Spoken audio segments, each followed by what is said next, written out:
Niners in the process lost quarterback Jim Plunkett, who suffered a dislocated shoulder. He is out at least 6 weeks, as Larry King mentioned on NFL 85. He feels it could be for the rest of the season, which means Mark Wilson, the starter at quarterback. But Bob, the Raiders, a club that has always been able to thrive on adversity. Well, Tom Flory said last night that the Raiders are struggling. One of their problems has been turnovers, and in the past they've always been able to overcome their turnovers. Now, the thing they need to do is get back on track and get out here and play tough defense until their offense recovers.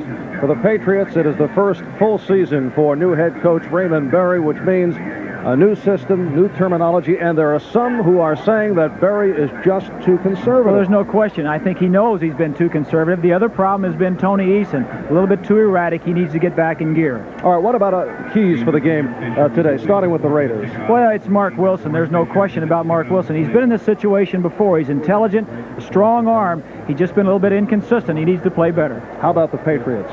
Their offensive line, anchored by John Hanna back this week. 66 sacks last year. Coming into this ball game, they need to control the line of scrimmage to win the football game. And Raymond Berry and his New England Patriots with a victory over Green Bay here in Foxborough, 26-20, then lost in Chicago, 20-7. And last Sunday, New England beating Buffalo in Buffalo, 17-14. Tom Flores, in his 7th season as head coach of the Raiders, he's coached 2 Super Bowl champions, but has that record of 1-2 after they belted the Jets on opening day, 31-0, coming up with 10 sacks.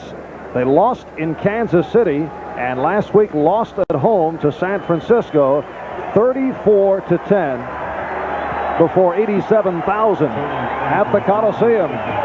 The Raiders won the toss. They will receive Tony Franklin in his 8th year out of Texas A&M, getting set to kick away to Cleve Montgomery and Sam Seal. This is Seal. He broke a tackle getting to the 30-yard line. Seal in his 2nd season out of Weston State in Colorado with a 20-yard return, stopped by Derwin Williams as we check out the Raiders offensively, and they have had all kinds of injury problems on that offensive line. Shelby Jordan moving over to left tackle. Bruce Davis moving to left guard with Charlie Hanna bothered by the knee problem. Jesse Hester is a rookie out of Florida State. Todd Christensen, one of the best in the National Football League. Mark Wilson replacing the injured Jim Plunkett with Allen and Hawkins at the running backs. And Wilson throwing on first down, and it's picked off.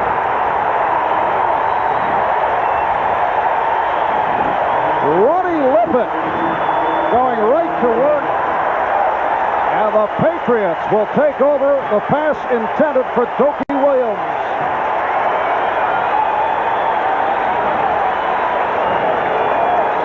Marv, we said he's been a little bit inconsistent. This is not the way to start off a ball game. Throws this into the short side of the field. It's a little down and out. The receiver, Williams, did not push Lippett far enough off the line of scrimmage. Lippett make a good play, comes back inside and picks it off. But a tough way to start for the Raiders. And Ronnie Lippett has been a target, which of course is a compliment to Raymond Claiborne at the other corner, but he comes up with his first interception of the season. Patriots first down at the 36-yard line. Tony Collins with a short pickup.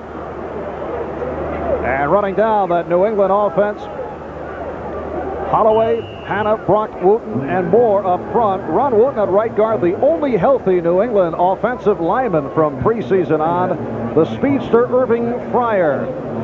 Stanley Morgan, who has been a disappointment. In fact, had a rough one against Buffalo, dropping 3 passes last week. And Craig James and Tony Collins are the running backs.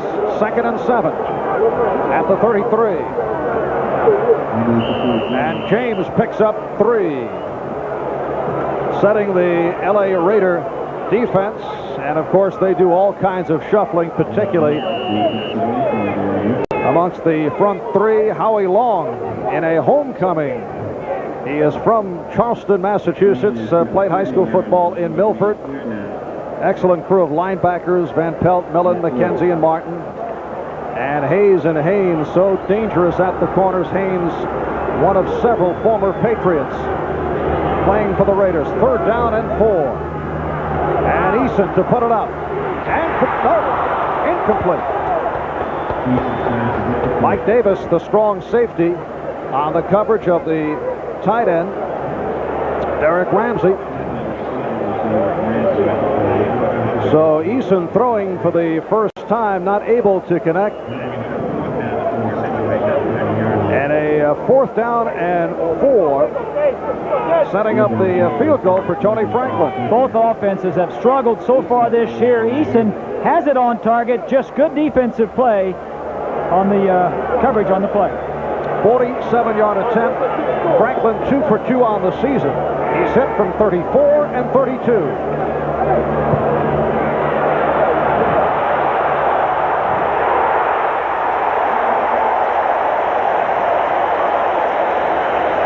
Tony Franklin, coming off the best season of his career, has picked it up and continued here in 85. Raiders have had their problems in the state of Massachusetts. In fact, they are 0-2 here in Foxborough. I know this is not one of your favorite places to play. Exactly. In 1976, the Raiders were here, lost only one game all year, 48-17 against the Pats right here. The Dolphins always had problems coming up here and playing in Foxborough, and you ask me why, I don't have a good reason. Tough stadium to play in. I will get back to that a little bit later on. Franklin, who connected a moment ago from 47 yards away, taken by Sam Seal. So Seal weaves his way across the 25, a 22-yard return by Seal. And once again, Mark Wilson leading the Raiders onto the field. His first pass was picked off by Ronnie Lippett, leading to the field goal. Now look at the Raider offense as they go up against the Patriot defensive unit. The linebackers are the strength of this group. Tippett and Blackman, the leading sackers on the team. 1st and 10 from the 28. The first by Marcus Allen. Last week against the 49ers, Allen was held to 59 yards rushing, picked up 7. Blackman on the stop. And continuing with the Patriot defensive unit, Lippett at the left corner. You saw him pick one off a moment ago. Raymond Claiborne on the right side. He's played as well as any quarterback in the AFC the last couple of years. And Hawkins is stopped. Stopped by the nose tackle, Dennis Owens, along with inside linebacker Steve Nelson. Not the ideal way for Mark Wilson to start off a ball game. You know, the Plunkett got hurt last week with his shoulder. Coming up to Foxborough, where it's tough to win, the Raiders have never won. First play of the ball game, you drop back and you're intercepted. He really wants to get some momentum going. 2 running plays. They can make a first down and it helps settle Mark Wilson down. 3rd down and 3 for the Raiders from their 35. As the time intended for Dokie Williams. Larry McGrew on the coverage. Dokie Williams is running a crossing pattern right here. Is going to come across and is going to get jammed right along here somewhere. 3 yards to go. You see the linebacker dropping back. That's Blackman, 55, knocks him off route. That's a legal chuck if he's within 5 yards of the line of scrimmage. Ray Guy will punt for the first time this afternoon, back at his 20, punting to Irving Fryer. Good hang time. Here's Fryer. Just could not get going. He tried to change directions. A 53-yard punt, only a 4-yard return, and the Patriots will take over. We'll be right back. This is vintage footage from the glory days of the Baltimore Colts. Johnny Unitas unleashing to Raymond Berry, who went on to a Pro Football Hall of Fame career. Not bad for a guy who was a 20th round draft pick back in 1954. Not bad at all. Some say he's been a little bit too conservative starting off this season, but I think he's doing it the way he feels like it has to be done so far. Patriots have not looked to go deep. That has been one of their problems as they start up first down at the 17. This is Collins. He collected 3. It'll be a second. A turnover hurting the Raiders. The interception by Lippett leading to the field goal by Franklin. And it's picked off now by the Raiders. Lester Hayes runs it in from 27 36 yards away.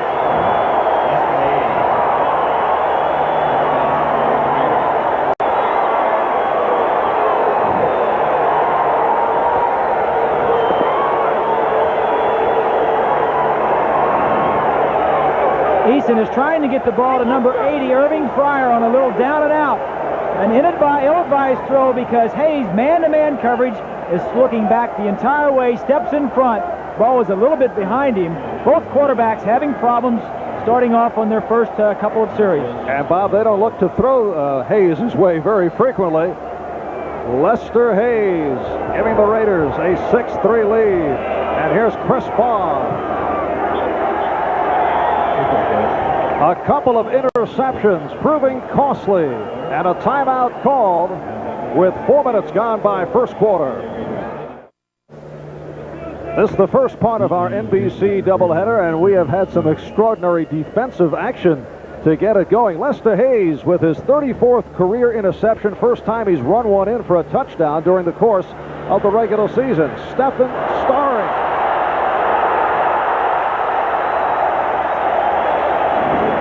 Stephen Starring in his third season out of McNeese State, breaking a tackle and going 34 yards. Stopped by Andy Parker, pushed out by Parker, and so here are the Patriots first down inside the 35. Tom Flory said last night that one of his big concerns is the special team play of the New England Patriots with the speed that they have in Stephen Starring on kickoff returns, and also Irving Fryer, who returned a punt for a touchdown. A lot of big play people on the Patriots. Saw the interceptions. Eason picked off for the 6th time this season, intercepted only 8 times all of last year. Eason going deep sideline. Intended for Stanley Morgan. That's a tough throw to complete, especially early in the game, Marv. I'm surprised. I thought they would come out and throw some easy ones to try and see if Eason could get going. Here's a look at Howie Long, 75, coming on the outside on Moore, 67. He's going to be a tough man to handle for the Patriots offensive line all day. 2nd and 10 at the 35. Raiders 7 and the Patriots 3. Greg James stopped at the line by backup linebacker Jeff Barnes. Tony Eason took over as the starter last year, 3 weeks into the season, and finished as the 3rd-rated quarterback in the NFL, right behind Marino and Montana, throwing 23 touchdowns and only the 8 interceptions. This year he is ranked 21. Last year he was 3rd, now he's 23rd. He's only thrown 2 touchdown passes and already 6 interceptions. As you mentioned, he only threw 8 all of last year. 0 for 3 thus far today. It's a 3rd down and 10. That was deflected but hauled in. Close to the first down marker. We'll have to see where they spot it. So Irving Fryer with his 4th catch of the season, stopped by Turan and Davis. Take a look right here. Going to make a move to the inside and come back out. Now watch the tight coverage. Every white shirt will be closely guarded by a black shirt. Tight man-to-man coverage, starts to the inside, stops, and comes back outside. Now you have to set that play up by going on across field several times, which the Patriots have shown on the films. And it is a first down, marked at the 45-yard line. Now Fryer out to the left. And they go to the ground game. Tony Collins stopped by the right defensive end, Lyle Alzado. Minnesota in front of Buffalo, 7-0 in the first. Tommy Kramer, 10-yard touchdown pass play for the Vikings. Pickup of 4 by Collins, 2nd and 6. Lyle Alzado, 36 years old, in his 15th season in the NFL. 6 minutes in, first quarter.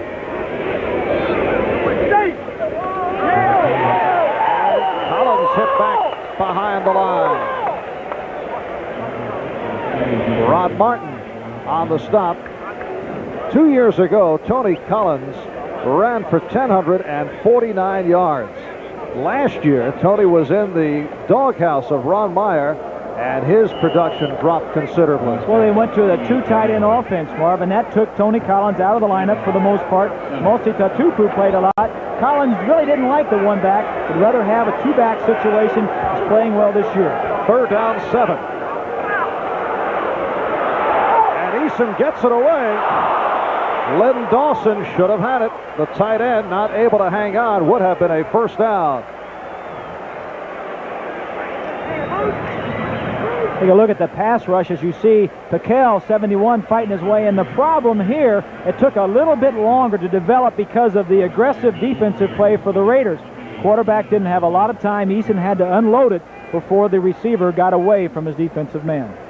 And so Rich Camarillo will come on to punt, and he has come back strong from knee surgery. He attempted to tackle Mike Nelms of Washington in a preseason game last year. What do you expect from a punter who says his hobby is cliff diving? Well, he learned from that experience. He won't be making many tackles anymore.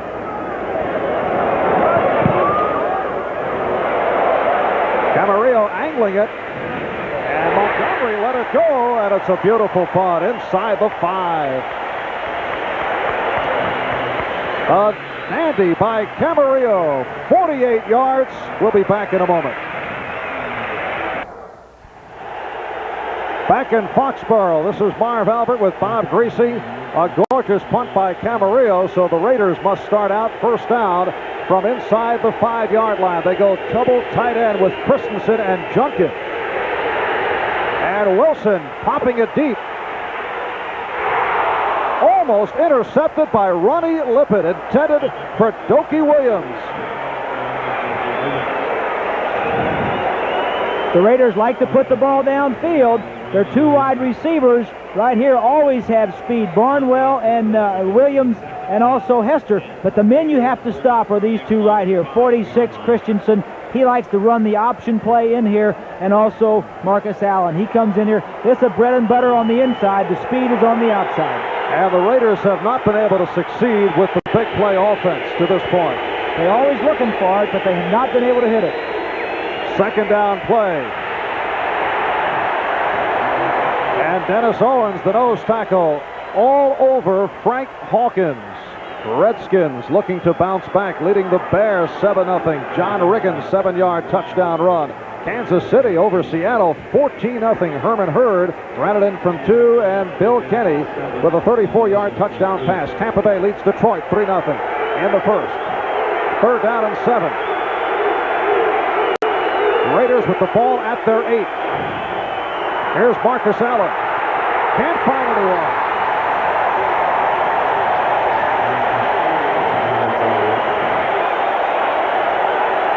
Sims and James combining on Allen, who had a notion to throw the ball downfield.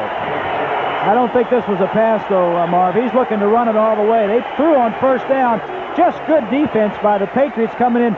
Both teams have been carried by their defense the first 3 ball games. Their offense, both of them come into this game sputtering, not playing that well. I'm told after that punt by Camarillo a moment ago, the Raiders complaining to the officials that they have been given a deader football to punt with when Ray Guy unleashed as opposed to Camarillo. You got to check the ball boys for that one. Irving Fryer settling under it. So Fryer, who returned one for 85 yards last week against Buffalo, not able to make the move. James Davis all. Thank you, Bob. We have 6.5 left, first quarter in Foxborough. Beautiful sunshine day. Sellout crowd on hand. Patriots now first down at the 45-yard line. Here's Collins to midfield. Matt Millen, the inside linebacker, on the tackle. And he lost his helmet in the process. Tony Collins in his 5th season out of East Carolina. Patriots like to run the ball, and what they like to do it with is Tony Collins, 33. We're going to have to get back to this in a minute, the scouting report. But basically what they try to do is run the football. With Collins straight blocking up ahead, fullback leading the play. 5, 2nd down and 5. Good second effort as Collins picks up the first down. Reggie McKenzie and Matt Millen combining to make the stop.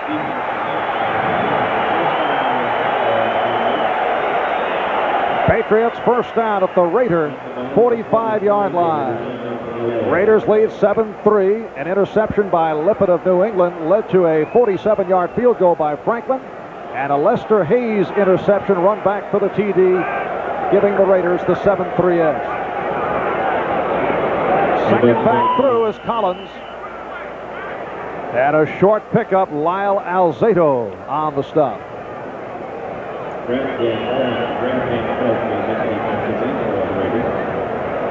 We're going to have to get back to the scouting report again.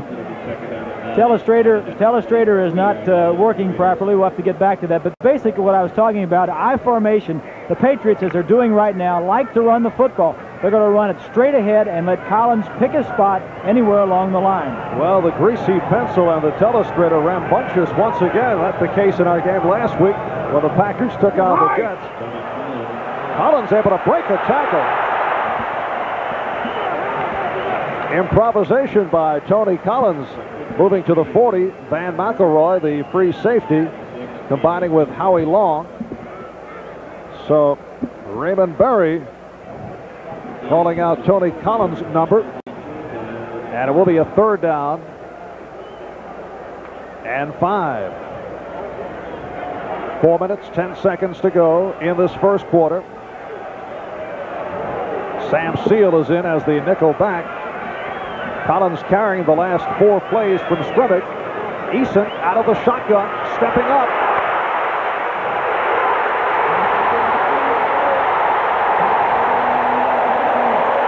Irving Fryer on a 40-yard pass play.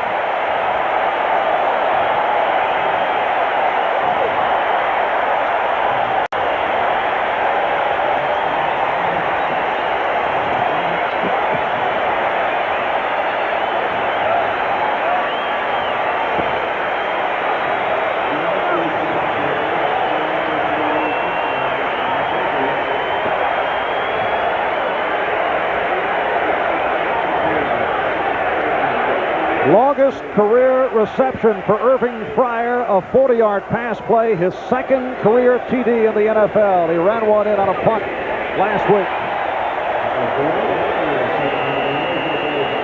So Tony Franklin adds the extra point, and Tony Eason is not a great fan of the shotgun formation, able to click right here. Well, the thing that makes this work is his ability to move around in the pocket. You see him moving around. Great throw over the defensive back. There's been some criticism of Raymond Berry for not throwing the big play, being too conservative. That time, his big play receivers had a little bit more time because of the good protection. Again, the key to the game was controlling the line of scrimmage. Certainly the offensive line for the Patriots did at that time. It produced 6 points.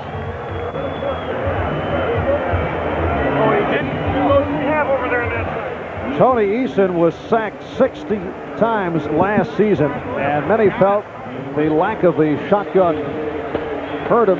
Eason never used the shotgun in college. Why would it be tough for a guy to get accustomed to it? I think basically, Marv, is you have to take your eyes off the defense and look to catch the football. And then by the time you look back up, your offensive linemen who are 6'4" and 6'5" have all stood up. So it's tough to look over their heads to get the coverage that you need to throw the football. But I think the advantage of it outweighs the disadvantages. The advantages are you're deep already in the pocket. You can see the protection. You can see if anybody is breaking into that protection and have any problems.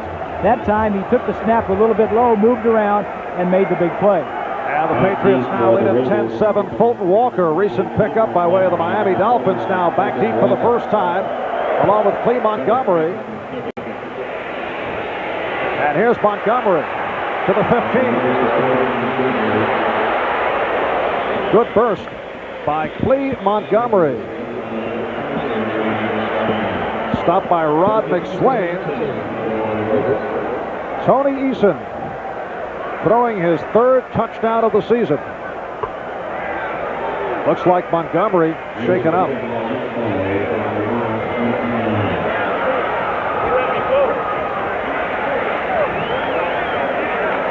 Let's see if we can check out the end of that kickoff return as Clee Montgomery put on a nice move right here. Right there, it looks as though his ankle was trapped and may have been twisted or bent over a little bit. appears to be with his right ankle, but he's been doing very well, Cleve Montgomery, returning both punts and kickoffs for the Raiders. Averaging 21 yards per kickoff return. 5 plays, 55 yards, within 2 minutes and 42 seconds, capped off by the touchdown pass to Fryer. Correction, that was his 3rd touchdown in the NFL. He did catch one for a score last season. You talk about a good shot of medicine, though, for Tony Eason, just what he needed, having trouble the last couple of ball games, and it has to go back as we look. They're taking Cleve Montgomery off the field. It does appear to be his right ankle in that area. Tony Eason, 2 weeks ago against the Chicago Bears, had a difficult time with their blitzing, attacking, aggressive, bullish type of style of defense. And I've played against that type of defense before, and the Chicago Bears, and it can do something to a quarterback. Lack of confidence, you can say, hey, wait a minute, maybe I'm not as good as I thought I was. He needs a little bit of momentum going into this ball game, and he certainly got it with that long touchdown pass to Fryer. Raiders first down from their 29.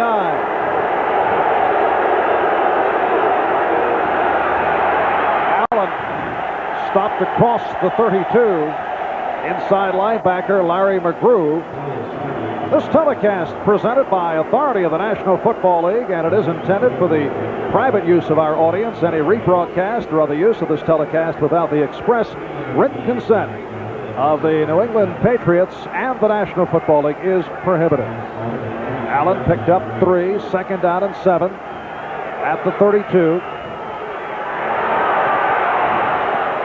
And Mark Wilson able to complete to Marcus Allen, but short of the first down. For Wilson, his first completion. Andre Tippett on the stop. And they continue to check out Cleve Montgomery. Bob, getting back to the Chicago Bear game, an easy victory for the Bears over the Patriots. Many Chicago players said that the Patriots were so predictable, they knew what was coming. Well, I think Raymond Berry kept it simple because he had a lot of offensive linemen that were injured, a lot of new players in that ballgame. But when the more complex the defense, the more simple your offense is. All you have to do is execute. 3rd down, 3. Again, Allen for the first down. Nice move, but he stopped. Roland James and Steve Nelson on the tackle. A 9-yard advance. Marcus Allen, at age 25, has reached all the plateaus. High school, college All-American, Heisman winner, All-Pro, Rookie of the Year, Super Bowl, Most Valuable Player. And as a quarterback, he's your best friend. When you have somebody you can hand the ball off and good things will happen, or sneak out of the backfield and throw to, he's your best friend. First down at the 45. There's our first flag of the day. Allen picked up 3. McGrew on the stop. It's Tippett, Nelson, McGrew, and Blackman at the linebacker positions. A look at the officials, headed by Gordon McCarter, who indicated the penalty against the Patriots. Dean Look, the old quarterback from Michigan State's side judge. What do you mean old? Former. Former quarterback, Bob. Offside, number 56 defense. 5-yard penalty, first down 5. Andre Tippett called for the offside. The last couple of weeks, you and I have telecast games that have been marathon penalty affairs. So it is a nice change to see that this is the first penalty called, and we go almost the entire first quarter. The Raiders have always been up there in the most penalties called against them, but almost the whole first quarter without one. Here's Allen. What a gorgeous move. He gave the old shoulder dip, and in doing so, picked up another Raider first down. The Patriots are number 5 against the rush in the National Football League, but I think the Patriots realize that the Raiders are going to come out and try to run the football because they need that balance to go with Marcus Allen. Marcus Allen needs some run support. He cannot do it all himself just coming into the ball game. That is Toby Williams, 3-year man from Nebraska. First offensive advance for the Raiders into New England territory. One of the interesting matchups today, Marv, is Todd Christensen, known for his receiving abilities, and Andre Tippett. As we take a look right here, Tippett 56 on the right side, one of the best blitzing linebackers in the National Football League, doing a good job of holding his man up, taking the outside. Now the support was supposed to come inside from that. Tippett did his job in holding his man at the line of scrimmage. And Andre Tippett finally receiving the recognition. Some have called him the Lawrence Taylor of the AFC, which doesn't excite Andre. He says perhaps Taylor is the Andre Tippett of the NFC. Well, he had 18.5 sacks as we look at Toby Williams, who was injured on the play, but last year Tippett leading all of the linebackers in the National Football League with 18.5 sacks. That's a lot of sacks for a linebacker. Now the crowd responds to Toby Williams as he tries to run it off. There's Clee Montgomery, and the word on Clee, who went down a couple of minutes ago, a bruised knee, and it is hopeful that he will be able to return. Minute 29 left, first quarter. The Patriots lead the Raiders by the score of 10-7. Raiders first down at the New England 40-yard line. They go with Don Mosbar at center, replacing the injured Dave Dolby, who will see action. Dolby bothered by an ankle injury. Bruce Davis, Mickey Marvin at the guards. Henry Lawrence, Shelby Jordan at the tackle. Here's Allen. Picked up a couple. The left defensive end, Ken Sims there, along with linebacker Don Blackman. Now keep an eye on number 55 as you check this play again. The bookend defensive linebackers, 55 Blackman waving across at 56 Tippett. The strength of this defensive core are the linebackers, the outside linebackers. Christensen throws a roll block, tries to get him down. Blackman throws the Christensen out of the way and gets in for a piece of the tackle. Down at 8. Wilson with time. There's a man wide open. It's Dookie Williams. Touchdown.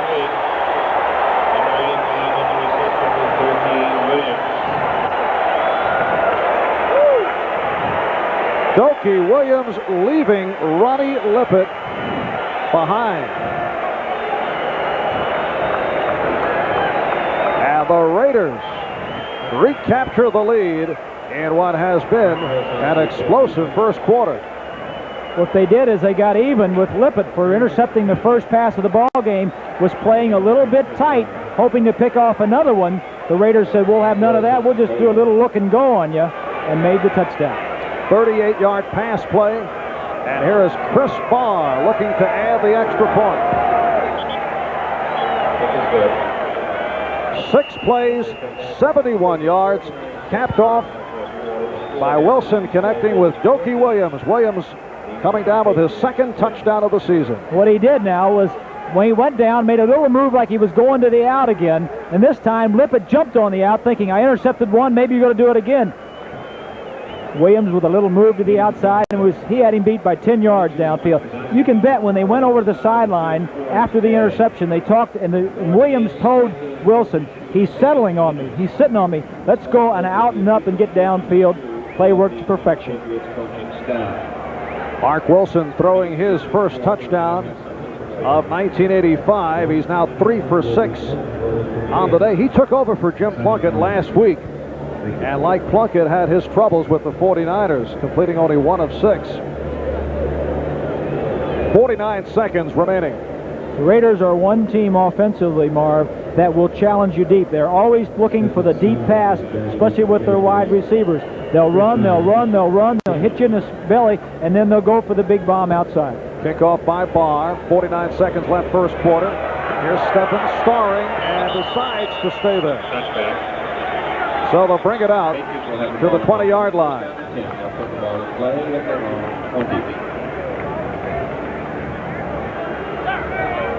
Check of the NFL scoreboard. Washington still in front of Chicago on that 7-yard touchdown run by Riggins.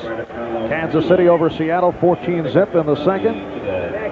Dallas 7 and Houston nothing. Danny White to Tim Newsom on a 7-yard play. Giants and Eagles no score in the second. And Green Bay and St. Louis nothing in the second. First down from the 20. Craig James with a short pickup. Martin and McKenzie on the stop. Tampa Bay in front of Detroit, 3-0. And Minnesota over Buffalo, 7-0. Getting back to the Green Bay Packers, how about Lynn Dickey coming out during the week and saying, I don't want to play because I'm just not feeling up to it. We did that ball game and last week, and I was shocked to hear a quarterback starting in the NFL. His confidence must really be shot, and that's what it comes to. So he asked out, did not want to start this week. Collins with nothing to show. Brad Van Pelt was right there, and that is the end of the first quarter here in Foxborough. The score after one, the Raiders 14 and the Patriots 10. There is Howie Long. Last Sunday, Howie went after San Francisco offensive line coach Bob McKittrick because Long was upset that he was being leg whipped all day. McKittrick said it wasn't a leg whip. It's what we call a reverse body block. 49ers say they always do it, even in practice, and they have never injured a defensive lineman. Do you buy that? They never do that in practice, I'll guarantee you. Oh. 3rd down and 7 from the 23. And Eason unleashes. Cedric Jones on the reception. 18-yard pass play. Jones stopped by Davis and McElroy.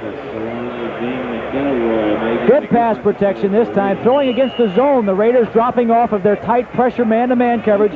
You'll see nobody really close to the receiver. Good throw by Eason and good protection up front. And we're told that Toby Williams of the Patriots suffered a hyperextended left knee, and it's uncertain as to whether he will return. First down at the 41. Eason with a bullet. Stanley Morgan across the 40. Davis and McElroy again on the tackle. A 21-yard pass play, and Eason and the Patriots are heating up. 2 passes in a row, 2 big completions. That's the thing the fans up here like to see. They've been seeing a lot of this. Straight blocking by the offensive line, the fullback out here, and letting Collins pick any one of his routes that he wants to go to.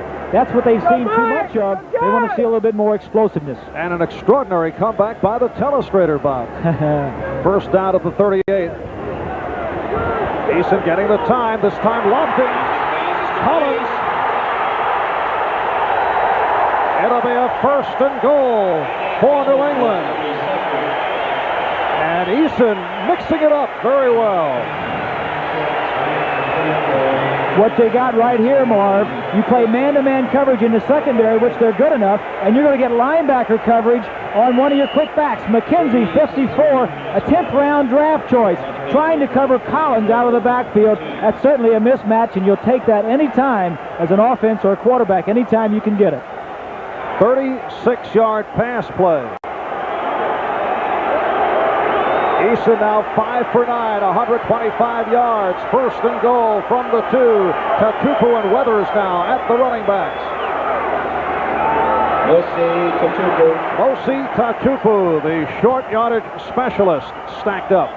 This drive, the offensive line has really been dominating. Here you'll see a good shot of the defense now coming across. 99 is Jones, 75 Long, all in the secondary. That's the reason they stopped the play. But first down passes, the last 2 first downs, Patriots getting away from their conservatism and throwing the ball on first down. You've got to control the line of scrimmage, and you just cannot run every time on first down. And Tatupu lost the yard. 2nd and goal from the 3. That's Hawthorne in motion. And Eason to throw. Broken up by Mike Davis. Got a hand in front of the tight end, Derek Ramsey, in his 8th season out of Colorado. Good coverage all the way by Mike Davis, who really gets overlooked. 3 of the 4 defensive backs went to the Pro Bowl. Davis didn't. This was an ill-advised throw. Good coverage by Davis. Could have been picked off. He was covered from the get-go. Now you're in a purely passing situation. This might be not a bad time to run, but before, on 2nd down, they were looking for the pass. Again, Tatupu and Weathers at the setback positions.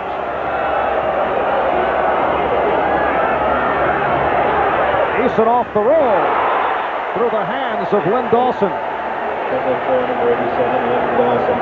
And And the Patriots are not able to cash in for the 6th, so here comes the field goal unit. Trying to get a traffic problem created between the two wide receivers coming to the inside, the halfback going outside. The halfback was covered, so he comes back off to Dawson, just bounces off his hand. Tony Franklin will attempt a 20-yard field goal. He hit earlier from 47. As you can see, he is barefoot.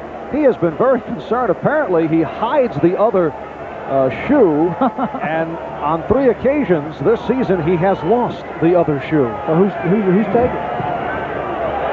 Chip shot for Franklin. I'm concerned about the shoe, Mara. We got to find out. We'll get back to that later. A 20-yard field goal by Franklin, and the Patriots pull within 1.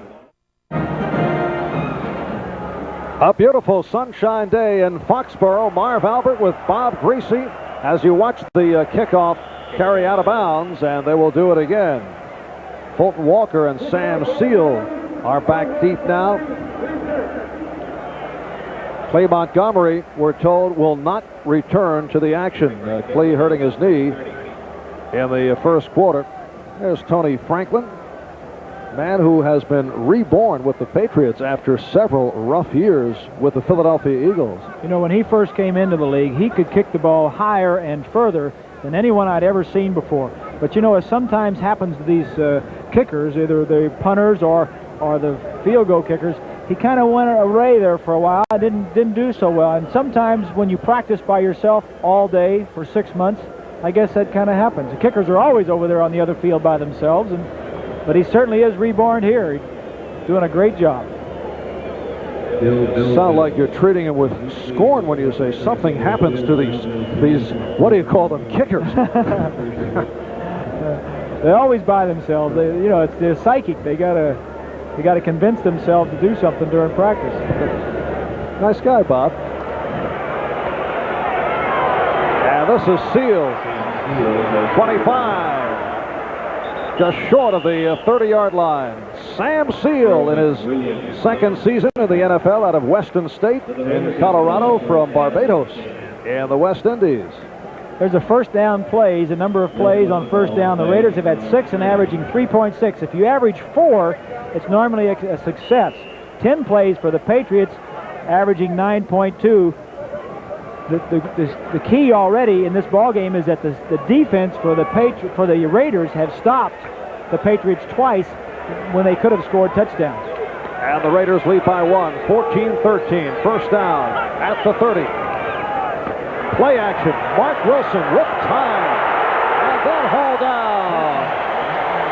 It's Ken Sims, the man who has applied the pressure but does not seem to come up with the sacks. And a guy, although he had a solid season last year, the feeling is still has not played like a #1 draft pick. Well, they say he's not mean enough. He's too happy-go-lucky. What he needs to do is get a little meaner, get a little madder when he's out there playing. This time he doesn't stop, keeps going, and gets his first sack of the season. A loss of 6 on the play. 2nd and 16 back at the 24. Allen in motion. Wilson looking toward Allen, then goes the middle. Nice play. Todd Christensen on the reception, but a short pickup. Steve Nelson all over Christensen. Redskins now lead the Bears 10-7 in the second quarter. St. Louis in front of Green Bay 9-0 in the second. Tampa Bay and Detroit are tied at 3 in the second quarter. And it's still Minnesota 7 and Buffalo nothing. 3rd down and 10. Wilson is 4 for 7, 57 yards. Intercepted once, and he's thrown a touchdown.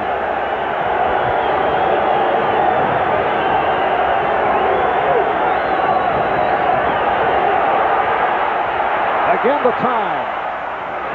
And a first down for the Raiders. Marcus Allen on the receiving end. A 17-yard play. Blackman and James on the stop of Allen. We said in the scouting report, Marcus Allen and Christensen. Now here's Allen right here. He's going to come out of the backfield and circle right downfield. Christensen, the other one, will come across. Now the Patriots know that he likes to go to those two receivers in possession. As you'll see, the defensive back to the outside, another one inside. Allen ducks underneath him and makes the catch. 3rd catch of the day by Allen. And it sets a 1st and 10 at the 47. They actually had double coverage on Allen that time. Timeout. Patriots, number 1. One linebacker outside, one inside, but of course, Allen made a good play. We'll be right back after this.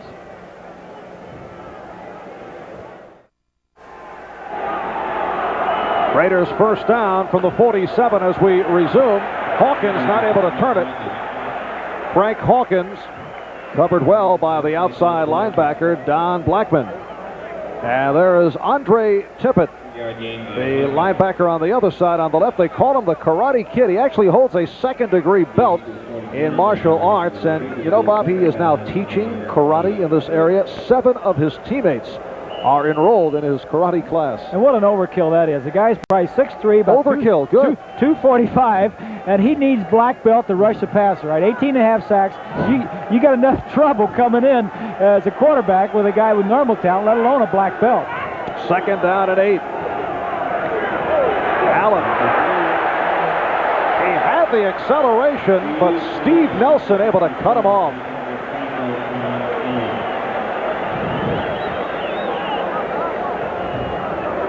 Steve Nelson is probably is right here. Now watch him where as he comes over and makes a tackle. He is the brains of this defense. Blackman and Tippett get all the attention, but Nelson's been in there for so long. The captain, the leading tackler on the team last year and also so far this year, is the quarterback, makes all the calls. And when Rod Russ came back, the defensive coordinator, he was the happiest man on this team. And they go double tight end with this 3rd down and 8.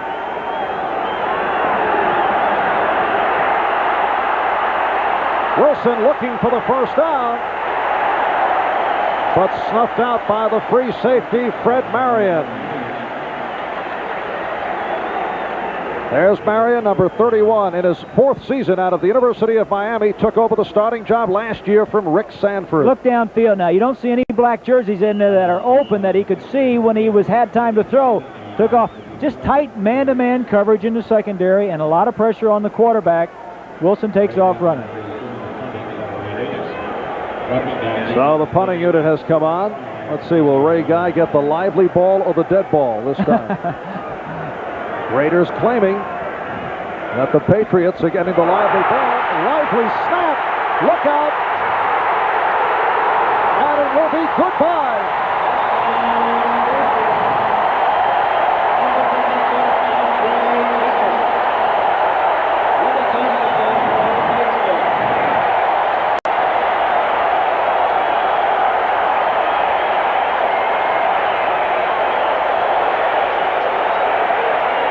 The Karate Kid did not need any martial arts maneuvers to pick up this one. Well, the snap was not bad. Went right through Ray Guy's hands. The Karate Kid picks it up, but you know, Marv, I don't know who was in there, but on our rosters, the punt snappers for the Raiders are both tight ends. Parker, number 81, and Junket, 87, both are the snappers, but that snap was good enough for him to catch. It was right in his hand. We'll have to get another look at it. Tippett running it in from 25 yards away, and here is Franklin. So the Patriots, in what has been a seesaw affair, now lead it 20-14. 5 coming up at halftime, and a wild first half here in Foxborough. Andre Tippett just scored his first NFL touchdown, and the long snapper for the Raiders, backup tight end, Trey Junkin. And we'll get another look at that in a moment. This is Seal on the return, pulling away. Seal to the 40. So a couple of broken tackles, and Sam Seal with a 24-yard kickoff return. Cedric Jones able to force him out of bounds. There's Trey Junkin. He's a center on the punt snaps, but right here, it wasn't a bad snap. Now, Tippett is going to come from this side and make the play on it, but as you'll see, the snap is right where you want it. It's a little bit high, but certainly a man of Guy's ability can make that catch. He does it all the time. Scoops the ball up. The Patriots have what they call a practice drill for recovering fumbles. He kind of reached one hand down there and just scooped it up and vacuumed him up, and off he went. Patriots lead it 20-14. Marcus Allen out across the 45. We pause briefly for station identification. This is the NBC Television Network. You're watching WXFL Channel 8, Tampa, St. Petersburg. This is Marv Albert with Bob Greasy back in Foxborough. Bob Greasy, who has effectively slapped around the telestrator once again this week. And finally, after much intimidation, looks to be working. If you get both your hands about a foot apart and just slap it on either side, it usually works.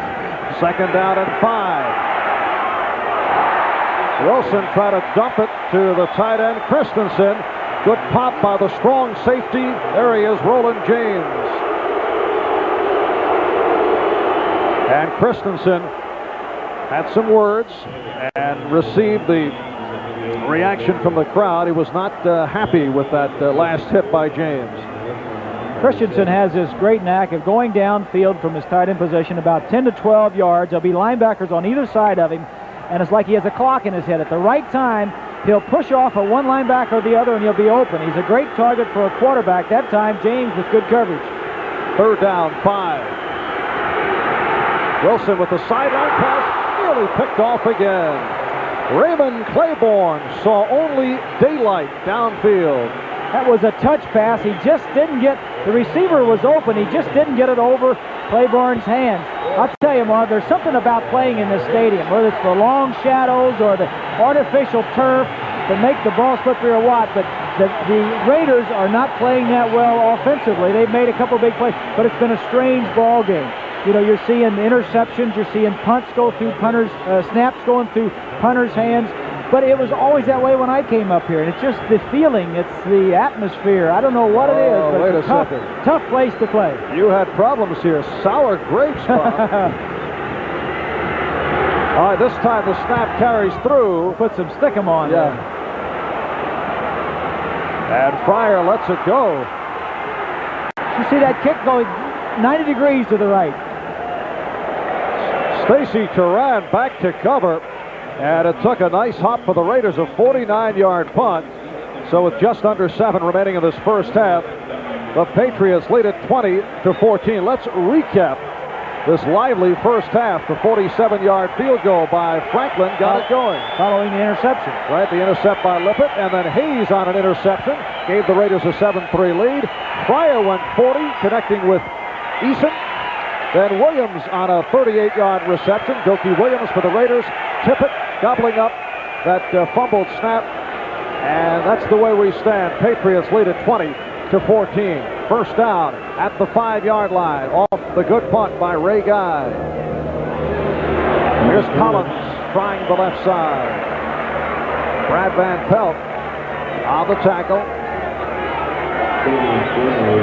Millen and Van Pelt combining. Bill Pickell in the middle of that defensive line he's played nose tackle before, but this year he is playing it for the first time on first down against the run. He always came in on second and third and long to rush the passer. This year, added responsibility, nose tackle playing the runs. Collins and James are the setbacks. Play action. And Eason has his man.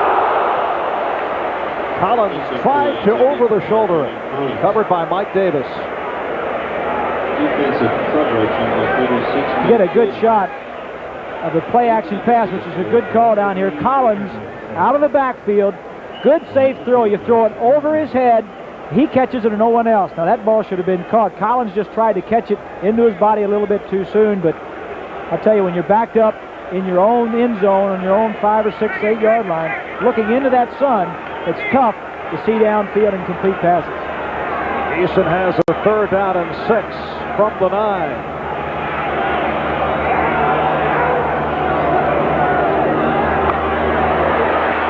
Big rush, able to complete, but picked up very short yardage. Turan on the play. The tight end Derek Ramsey made the catch, and so Rich Camarillo will have to punt from deep in his territory. Camarillo has punted 23 times this season. Of his last 5, 3 have been 50 yards or longer. And the 2 that were not were 47 and 49. The special teams of the Patriots are excellent in all regards. Camarillo and Franklin, both good kickers. Of course, good return people with Irving Fryer and Stephen Starr. And Fulton Walker back as the punt returner. He ran back a couple of kickoffs. At least it was back for kickoffs earlier. This is his first punt return. Delay of game, offense. So the 30-second clock expiring. And there is Fulton Walker, one-time Miami Dolphin. He had that great kickoff return in the Super Bowl out in L.A.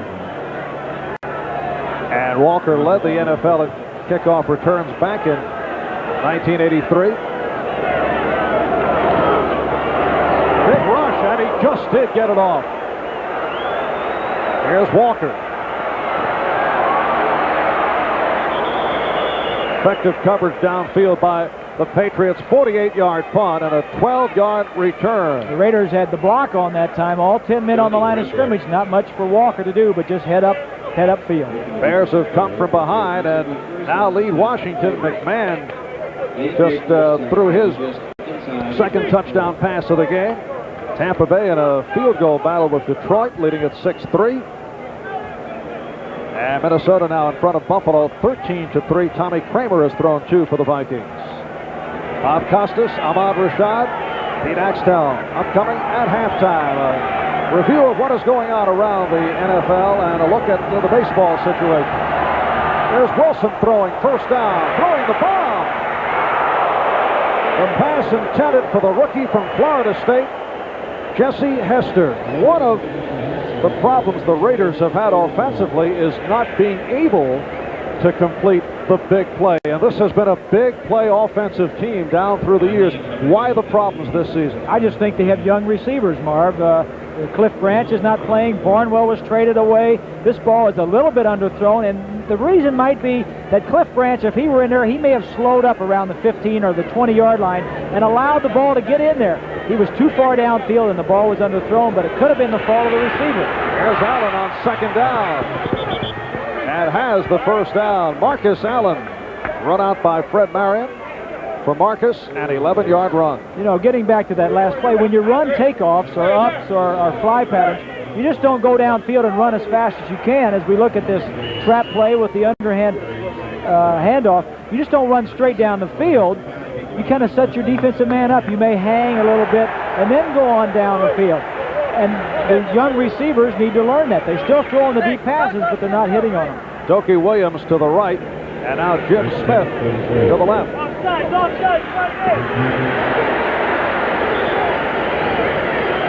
Frank Hawkins stopped by Don Blackman. Been a solid first half for the outside linebacker.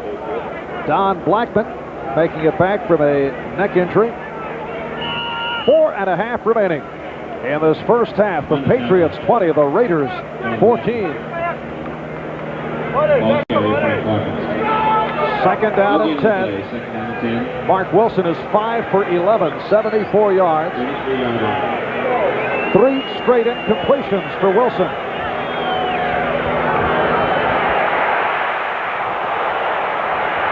Had nowhere to throw. Could not find anyone. And Steve Nelson all over this guy, number 6, Mark Wilson, in his 6th season out of Brigham Young, a Raiders #1 draft pick back in 1980. Wilson actually had a man open downfield, Marv. Dokie Williams had gone down about 15, 18 yards and broke to the sideline, but there were a couple of defensive players chasing him in between he and Williams, and he couldn't actually see him. So that's a factor when you're seeing it from high like we are. You're seeing over everybody, and you think everybody's open. Second sack for the Patriots.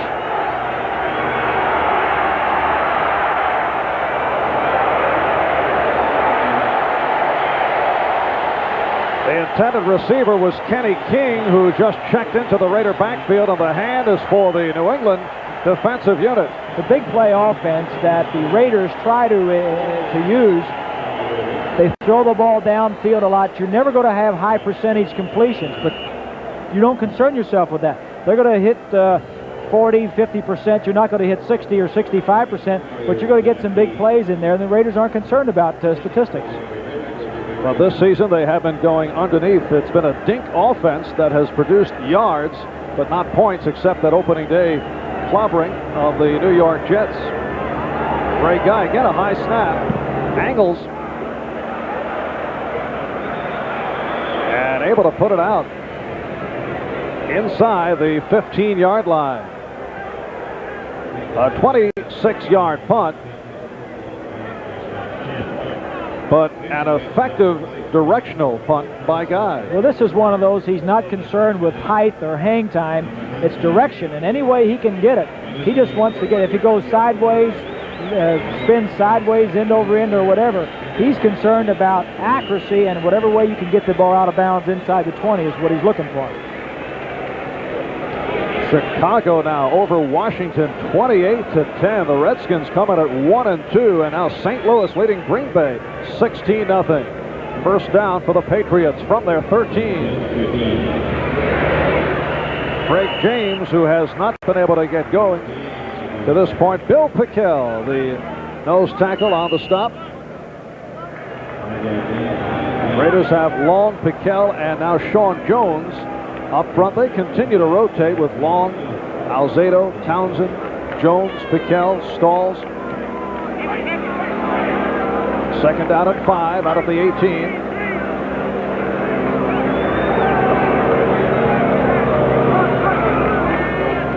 This is Collins. Picked up a yard. Jones was there.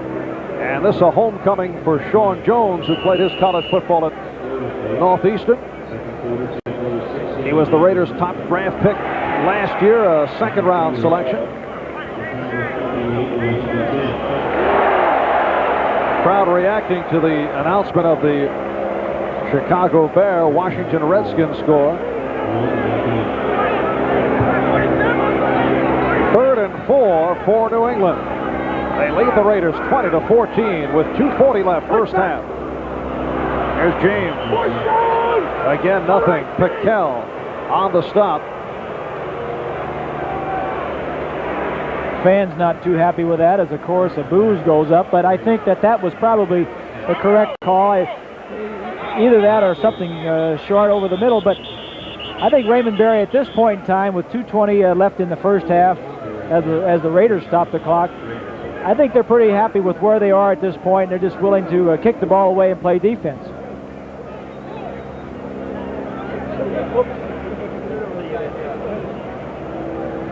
At halftime, we rejoin NFL 85, hosted by Bob Costas, and a look at all the scores and highlights from around the National Football League.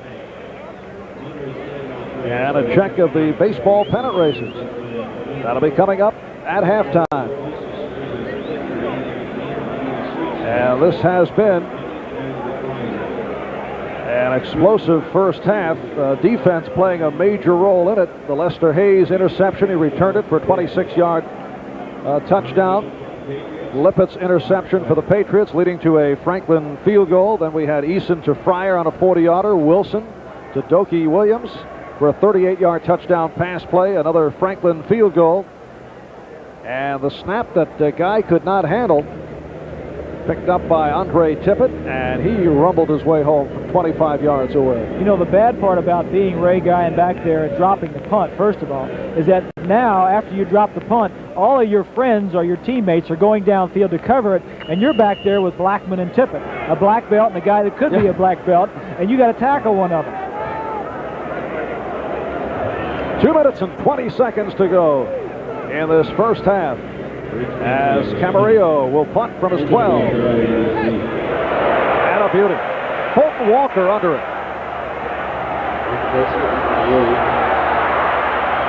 And Walker putting on the speed, getting to the 45-yard line. Johnny Rembert able to trip up number 41, Fulton Walker. So the Raiders back to the offense. 52-yard punt by Camarillo. Walker became expendable when the Dolphins picked up another defensive backer, when they activated Glenn Blackwood.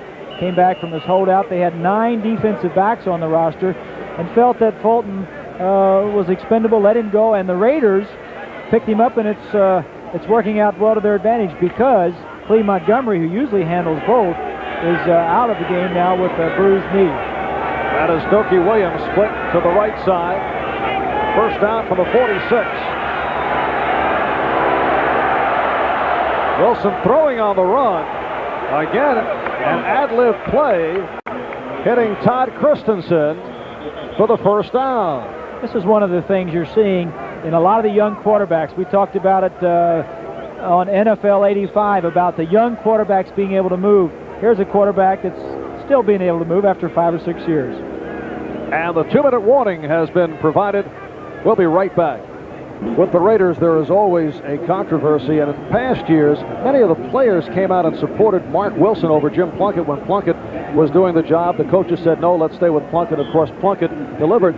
Now I'm told there are several Raider players who feel that Rusty Hilger, the backup, should be in there instead of Wilson, who's replaced the injured Plunkett. The backup is always the most popular player on the team with the players and also the fans. If the front guy is not doing his job, the fans all want the backup, and some of the players think they do, but the coaches, it's the coach's decision. Normally, he knows what's best. And here's Wilson with a first down for the 43. Again, the tight end, Todd Christensen. This time a 12-yard advance. Steve Nelson on the stop, so Christensen in his 7th season out of Brigham Young, the money receiver for these Los Angeles Raiders. And a first down at the New England 31. Third catch of the day for Christensen. And Wilson, as you see, at 7 for 14. Minute 25 to go, first half. Wilson getting good protection. Penalty marker down. Dokie Williams inside the 5. But the call coming against the Raiders.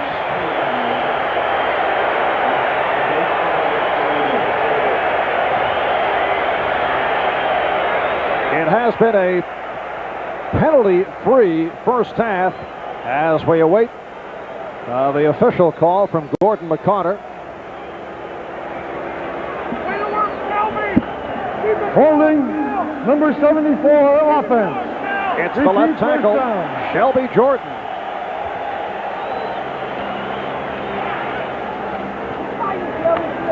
Here's Shelby Jordan right here, 74. See if we can pick up where the holding occurred. Got his left arm extended. You see, and the official right here, if you stop it, makes the call. He's looking right at it all the way. When you go to hold, you got to know where all the officials are. All right, one-time Patriot Shelby Jordan starting at left tackle today. Called for the hold. Wilson again going the middle for Christensen. Fred Marion making the stop. Good distance short of the first down. A minute 6 to go in this first half, and a timeout has been called by the Raiders. With the timeout, Patriots lead it 20-14. We'll be right back. Welcome back to Foxborough. As you see, Patriots with 2 timeouts left. Raiders have 1. Minute 6 to go in this first half. And the Patriots lead it 20-14. Raiders with a 2nd and 11 at the New England 32.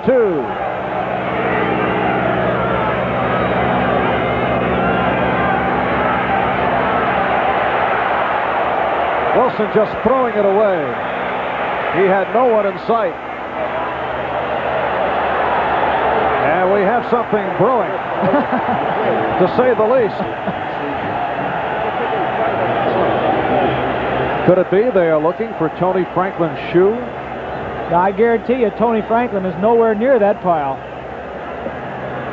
You saw 85, Dokie Williams. Kickers and quarterbacks guard the bench when the rest of the team goes out to scuffle. Let's see, will Dokie be called for third man in? Looked like Ronnie Lippett was involved. There's Tony Franklin, who does have both of his shoes at the moment. Rod McSwain also involved. And when we get back to the football, it will be a 3rd down and 11.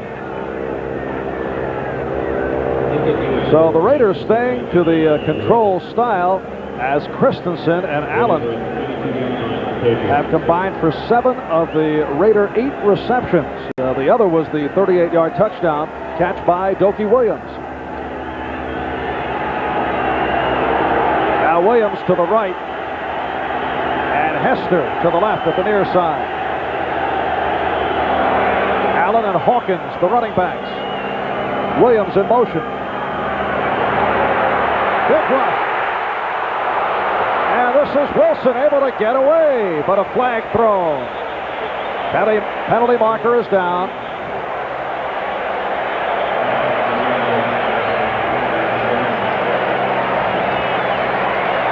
And again, it's against the Raiders. So the hold by Shelby Jordan hurt a moment ago. And again, the Raiders being penalized.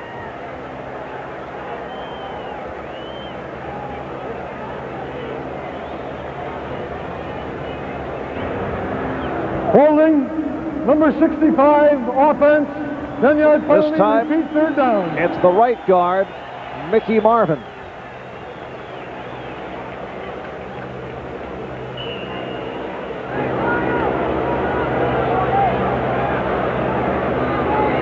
Only the 2nd penalty assessed on the Raiders. New England hit with 3. 50 seconds to go, first half. Patriots lead at 20-14. 3rd down and 21. At the New England 42.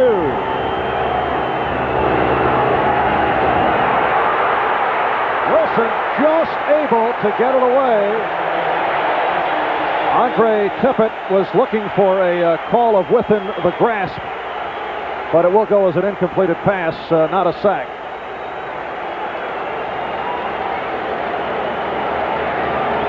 Andre Tippett, a linebacker, sometimes gets down as a defensive end, is the outside man on the line. They have such respect for him. They put him down as a defensive lineman. The back hits him. Lawrence, number 7, he says, whoa, I didn't expect you to go inside. Tippett makes the move. Have to be in the grasp and control. Is that one of those karate moves? All right, here is Ray Guy. Out near midfield, and again looks to angle. And too much on it.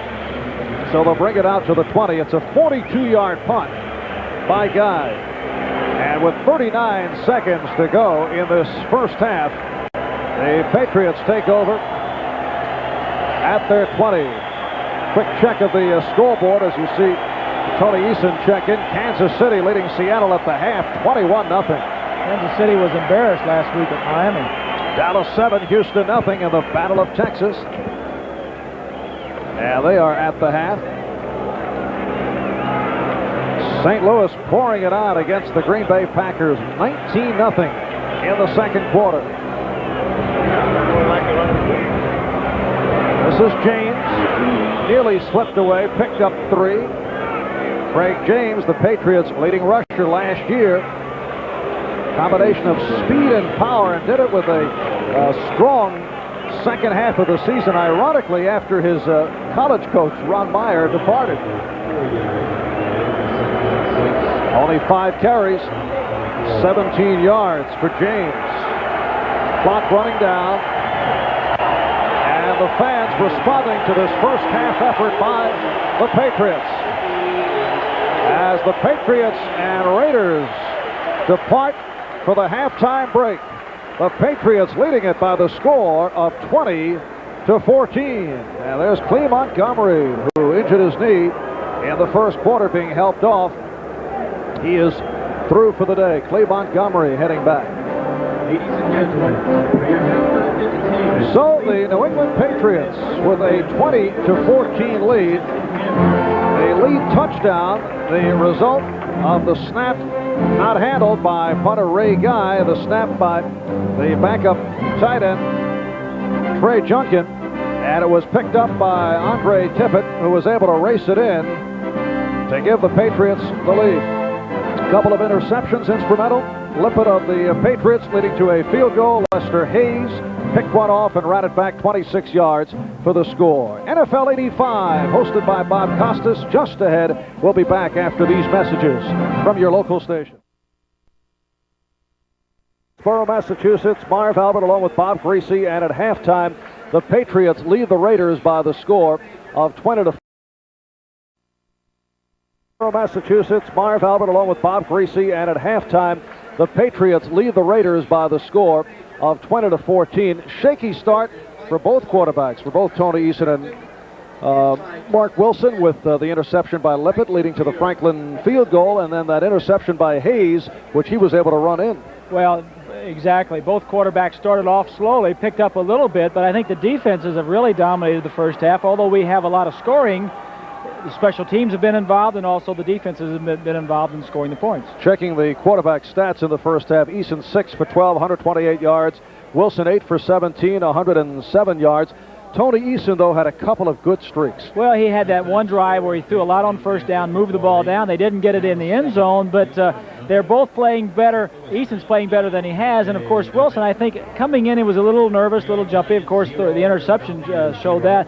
I think he's settled down a little bit, but you're not going to get much rushing yard on either one of these defenses. You're going to have to throw the football. All right, Bob, as a regular feature of our telecast, we spotlight the Bob Greasy keys at the start of the game. What about the keys that you touched upon earlier? Well, I think Mark Wilson has played well, but I don't think he's played well enough for the Raiders to win. I think, like I said, they have to get more into the passing game, not much running, because the Patriots are tough to run against. The New England offense has not allowed a sack, but by the same token, they really not controlled the line of scrimmage. So the game, obviously, is up for grabs, and those keys still hold. All right, the Raiders' offensive touchdown was a hookup between this guy, Mark Wilson, and the speedster, Dokie Williams. And what happened was that number 85, Dokie Williams, went down and broke to the outside. Now, 42, Lippett, intercepted that pass early on. And then what happened was later on, 85 went down and out, and then went straight down the field. And he was beaten, Lippett was beaten, number 42 was beaten on the play, and here we'll take a look at it. Dokie Williams will go down, out, and then up. And the pass is going to be completed for the touchdown. But good protection for Mark Wilson. Telestrator is obviously not working. We're going to try and draw that play up for you. But here's the other key play in the ball game. The snap that goes through Ray Guy's hands. He picks it up, tries to pick it up, and Andre Tippett scoops it up and runs it in for the touchdown for the score for the Patriots. And that's the score that has given New England a 20-14 lead as we head to the second half. Not much in terms of rushing by either the Raiders or the Patriots. I think the key thing are the turnovers. The turnovers have played a big role. The Raiders running one back for the touchdown, the only one that the Patriots have committed, and the Patriots having taking 2 turnovers from the Raiders and turning them into 10 points. Allen, 8 rushes, 32 yards. Collins has handled it 10 times for only 30 yards. Here's Stephen Starring on the return. Stephen Starring returns the kick. Starring out to the 25-yard line. Trey Junkin, Stacy Turan combined on the stop. And Tony Eason leads the offensive unit onto the field. Eason in his 3rd season out of Illinois, a first-round draft pick back in 1983. And he will start first down from his 24-yard line. And they come out of the eye. Osi Tatupu now in the backfield with Tony Collins. Here's Collins, led by Tatupu. Mike Davis able to trip him up. That New England offensive line, Brian Holloway and Steve Moore at the tackles. John Hanna, Ron Wooten at the guards. Pete Brock is at center. Steve Moore emerging as the starter when Darrell Haley was sidelined with... And so Moore, a 3-year pro out of Tennessee State, has played well.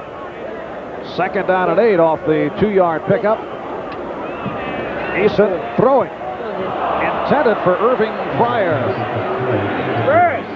Covered by Lester Hayes. It'll be a 3rd down and 8.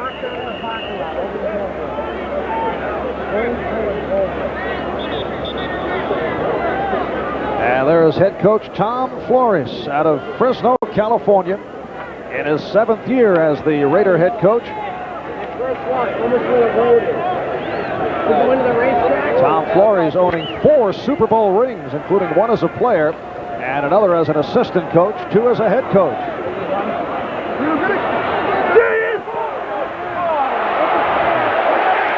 And a penalty flag is down. The pass intended for Cedric Jones. Lester Hayes covering, and it will be interference on Hayes. Pass interference, number 37 defense, 1st and 10. That'll cost 22 yards. See, Rod Martin coming in 53 is picked up by the back, which is a good protection. Easton throws it off balance. Now watch here. Cedric Jones sees the ball, making a play to come back, and the problem is Lester Hayes did not see it, reached his arm out and interfered with the opportunity to catch the football. 1st down midfield, Craig James dancing, but 77 Lyle Alzado able to join him as a partner. And again, the flare-up. We had a brief scuffle late in the 1st half. Alzado trying to fire up the Raiders. I think something was said. Maybe James may have said something to me like, I'm down, don't hit me so hard, or whatever. Maybe a little bit more forceful than that. But Alzado can get that defense fired up. He is the longtime senior citizen of that defensive line, has said that this will probably be his last year, and he knows how to psych that defense up and fire them up. 2nd down and 12. Paul Fairchild now at left guard, replacing John Hanna. Fairchild, a 2nd-year man from Kansas. Tony Collins on the reception, but the strong safety, Mike Davis, right there.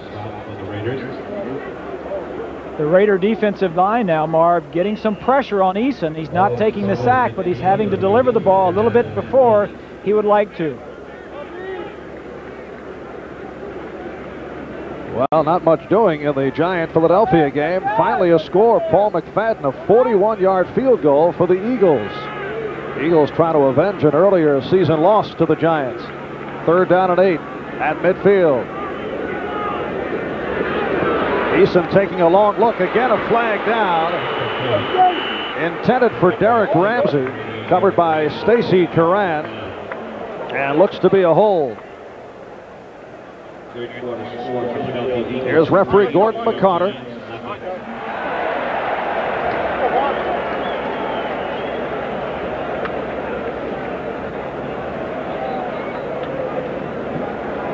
Holding, number 66, offense, penalty decline, 4th down. And that is Paul Fairchild, who came on for John Hanna, who's had an assortment of injuries. Here's Fairchild right here playing in the place of John Hanna, who we were told may be out of the game a little bit, blocking on Howie Long. Long gets by him with an arm under, and he just grabs a hold of him. But better that than lose your quarterback. And here is Rich Camarillo. And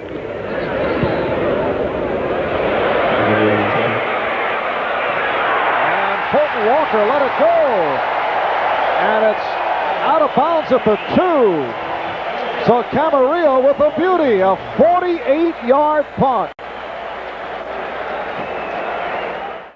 And there is the managing general partner of the Los Angeles Raiders, Al Davis, who has not enjoyed what he has seen thus far today.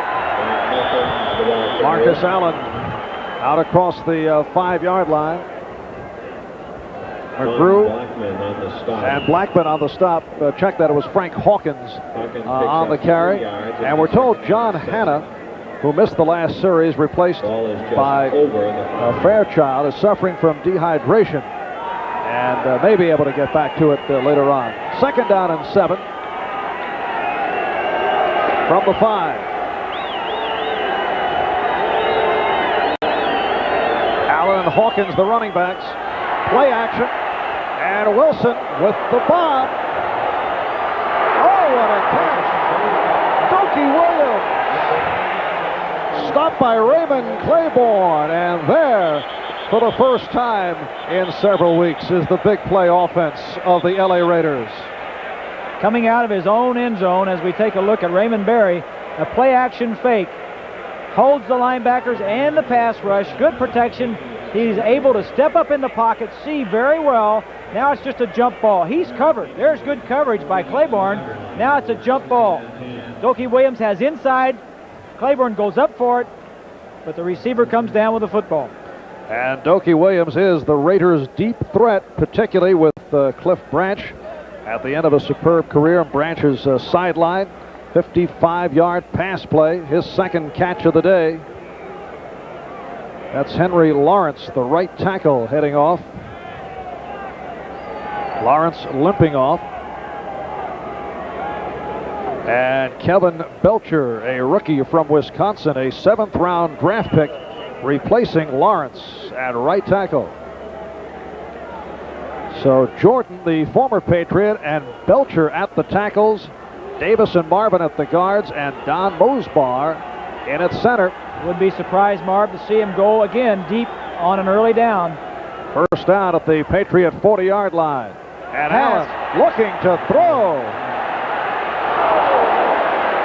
They go to the halfback option, which has been executed very well by Allen.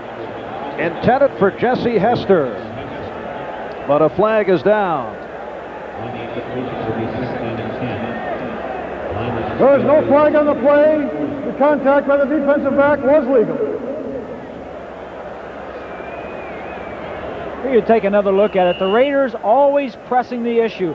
Offense, they want to put pressure on you. They just got to the 40-yard line. The first play they do is a play-action pass, a little flip back to... The man was open. He threw the ball back over his shoulder, so he had to come back and allow Claiborne, 26, to break it up. But they had it, didn't hit it. And the flag was waved off. So Gordon McCarter says no flag, 2nd and 10.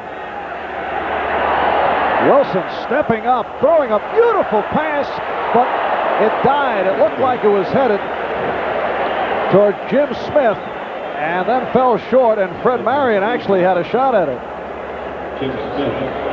Ball was just underthrown. He was Smith was behind. As we take a look at the pass rush of Tippett, 56 on the rookie Belcher. 76 quarterback steps up in the pocket. Tippett doesn't get his man, but Smith was open on that play. Wilson just didn't get the ball out to him.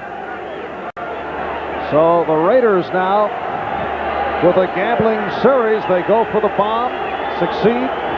Marcus Allen looks to throw, so he's now 1 for 2 throwing the football this season. And Wilson had nowhere to go, being chased by Ben Thomas and Larry McGrew. Thomas, the rookie from Auburn, number 99. Looks like he's shaken up, Art.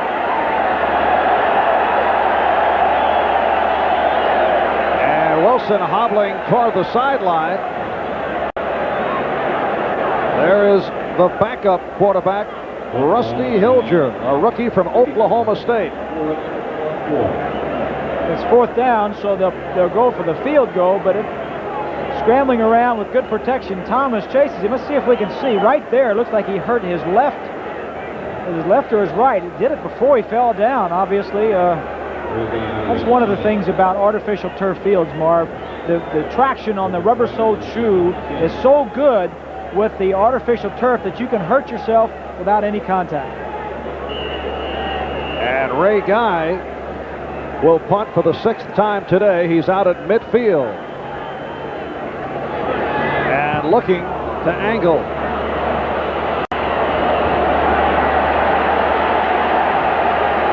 Unable to do it. They'll bring it out to the 20, a 34-yard kick by Guy, and a timeout called with 4 minutes gone by in this 3rd quarter. The Raiders medical staff working on quarterback Mark Wilson as the Patriots team were early 3rd quarter.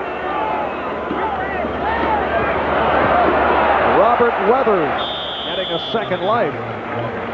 Reggie McKenzie the rookie from Tennessee, combining with Matt Millen. There's the battle in the trenches. 75 is Howie Long, playing over Steve Moore, the third-year player. Just kind of scoots around. Moore, guard picks up the guard, knocks him off, but Moore didn't get his block, but Howie Long busted up the play. 2nd down and 7. Patriots not able to do it on the ground. And Weathers again on a slant. Robert Weathers in his 4th season out of Arizona State. And Mark Wilson, we're told, with an injured right ankle, and his return up in the air. It's a 3rd down and 4 for New England. And Eason throwing the middle and batted down, intended for Fryer. Mike Davis got a piece of it. He had his man open. He just overthrew the ball. Mike Davis is right here. Pattern is going to come down and right in front of him. Eason not throwing the ball well on this play. As you see, come off the line of scrimmage, is open right there. He threw it more to the inside, expecting Fryer to move in, and Fryer just hooked around right where he was. And following that early scoring flurry, particularly in the 1st quarter and early 2nd quarter, things have certainly calmed down. Camarillo getting it away. This is Fulton Walker on the return to the Raider 45-yard line. 6 minutes have gone by. In this 3rd quarter, 42-yard punt, 12-yard return. We'll be right back.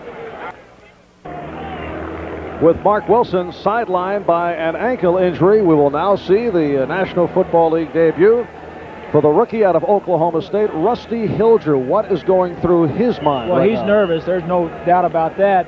They have a lot of confidence in this young man. They think he may be a quarterback of the future for him. But I think he's better off coming off the bench in the middle of a game than he is practicing all week and having to think about it. So if he's going to play well, this would be the time to do it. And he hands off to Marcus Allen. The good news for Rusty is that Henry Lawrence is back in at right tackle. He left a moment ago. Rusty Hilger, Raiders' 6th round draft pick. He can throw long and can run. Had an impressive preseason. The all-time passing leader for the Cowboys of Oklahoma State, setting a host of records. 2nd down and 3 at the New England 47. Williams in motion, and again to the ground, and a 1st down picked up by Allen. Larry McGrew on the cover-up. The Raiders normally call the plays don't normally call the plays. They usually let their quarterbacks call them, but they're sending him in for Hilger at this point and sticking to the ground game just to get him a little bit of, as we see the scores go by on the bottom of your screen, just to get him a little confidence, get him in the flow of the ball game. And now the Giants have tied up the Eagles in the 3rd quarter. St. Louis in front of Green Bay. Marcus Allen, 10 carries, 44 yards, so it's been quiet thus far. And again to Allen. Flag thrown. Allen attempting to change direction. Stopped by Julius Adams. Incidentally, this is the final year for Julius Adams. He says number 85 will retire after 85 at the age of 37. Unless he changes his jersey number. To 86. Get to fight Stanley Morgan for that one. All right, Detroit over Tampa Bay in the 3rd. And Minnesota leads Buffalo in the 3rd quarter. Here's Gordon McCarter. Left side of the defensive line. Penalty accepted. 1st down and 5. 1st down and 5 for the Raiders at the New England 37. This is the area of the field where the Raiders like to put the ball up deep. The defense don't think you're going to throw deep because you're on their 35, 36, 37-yard line, but the Raiders have already gone deep twice from this area today. Fumble the snap and able to hang on. Right here, let's pause briefly for station identification. This is the NBC Television Network. You're watching WXFL Channel 8, Tampa, St. Petersburg. Harv Albert, Bob Greasy from Foxborough. Beautiful day here in the New England area. The Patriots leading the Raiders 20-14. Rusty Hilger has taken over from Mark Wilson at quarterback for the LA Raiders. Wilson replacing the injured Jim Plunkett, dislocating his shoulder last week in the loss to the 49ers. Here's Hilger throwing for the first time. He had Jim Smith wide open and threw a fastball that was high and wide. That's exactly right, Marv. He had him so wide open, I'm sure Hilger couldn't believe it. He makes a rookie mistake. He had him so wide open, he tried to drill it in there. He didn't have to do this. You see McGrew blitzing up the middle. All he had to do was put a little bit more air under the ball. It's too flat a throw, wide open. There's not a Patriot around him. If he would have just given him, as we see Wilson going to the locker room, if he would have just given the ball a little bit more air, more time to catch the football. It's a 3rd down and 5 at the Patriots 37. Allen peels off. Incomplete. Ronnie Libet covering on the play. So Hilger with the opportunity, he had Smith wide open just as, ironically, Mark Wilson was leaving the field heading to the clubhouse. You know, there has been talk that the Raiders are looking for yet another quarterback. Larry King had it on the NFL 85 show that Richard Todd of the New Orleans Saints is a man the Raiders are interested in. That has been talked about earlier this season. And another name that has cropped up, Doug. Here's Guy. Again, a directional punt. And let's see. We'll have to wait and see where they mark it. Just inside the 10. So a good one by Guy. We'll be right back. And there's the rookie wide receiver, Jesse Hester, who has similar muscular structure to that of our producer, David Neal. Being taped up. The Patriots will start out from the 9. Ray Guy with a 28-yard punt, and his punting statistics will not look pretty, but he's been able to angle out several within the 20-yard line.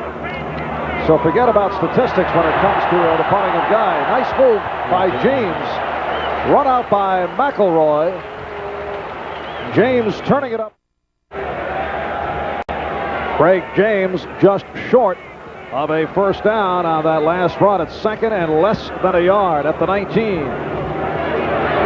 Collins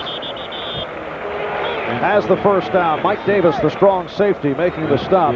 Stacy Turan replacing Lester Hayes at the left cornerback position for this series. Turan's a fine prospect, 6th round draft choice last year. Got a lot of playing time in the nickel situations. He's a good hitter. They're very high on him. New England first down at the 20. All the scoring of the first half. Nothing at all thus far. 3rd quarter with 6:20 remaining. And here's James. Could not turn it. And run out by Turan, and some extra activity out of bounds. Personal foul against the Raiders.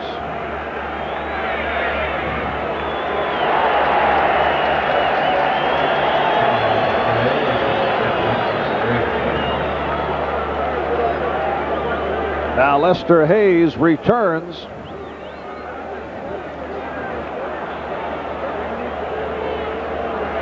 Personal foul, unnecessary roughness, number 30 on the defense, 15 yards, 1st and 10. Take a look at the end of the play. Turan hits him inbounds. I don't know about that, Marv. That looks just like a foul. He didn't unnecessarily. I've seen a lot worse things go on out of bounds than that. But it is a personal foul. First down at the 39. And Eason with time. And let's see what they call it. It was Van Pelt who thought he had it, but no, it is ruled incomplete. Intended for Derek Ramsey. Brad Van Pelt looking for the interception. Brad Van Pelt in his 13th season out of Michigan State. Joined the Raiders last year, 6 weeks into the season following 11 years with the Giants.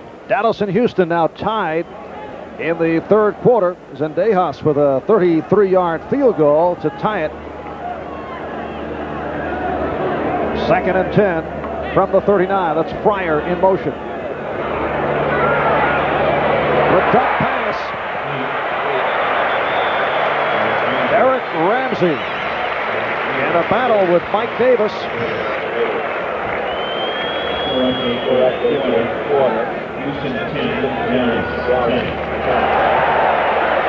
Ramsey will be coming from the right side of your screen. Pretty good protection. Townsend breaks through. Ramsey, the leading receiver on the Patriot team last year when they played with 2 tight ends, was a former Raider, a quarterback in college, and he said he's going to have mixed emotions about playing against his old teammates out here today. Says he still has a lot of close friends on the Raiders. Eason is now 8 for 18, 141 yards. 3rd down and 2, and he bullets one. Could not be held by Fryer. Fryer saw Van McElroy coming from his free safety position, reading the slant by Fryer all the way, and Fryer has had some injury problems in the past, but he certainly knew that the free safety was coming. And here's Camarillo for the 6th time today. Patriot coach Raymond Berry has had his receivers needing putty to strengthen their fingers. We may see some more putty. Raymond used to do that when he was playing, and he said strengthen your hands, not only your receivers but defensive backs. And Walker comes up for it. Fulton Walker to the 30. And I see Mark Wilson has made his return to the Raider bench. 30-yard punt, 9-yard return. So Wilson to the locker room, and now back on. Rusty Hilger ran the last series. And Hilger out there right now. The Raiders taking over at the 30-yard line with 5:12 remaining. You can see how Eason is looking into that sun. When you're going from the left to the right as you're sitting watching this ball game, you're looking directly into the sun, and it does have an effect on the quarterbacks and all the players that are looking down the field. That was your major complaint about playing here at That was Foxborough. one of them, yes.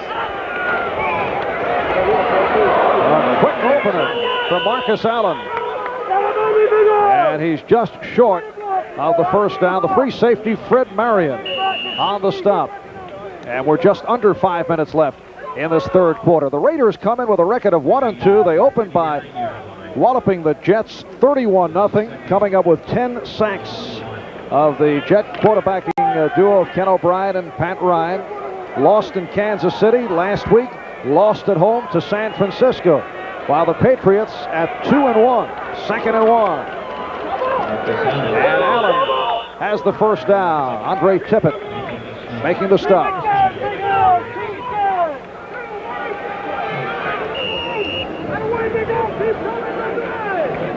Raiders going to the running game. Henry Lawrence against 77, Ken Sims.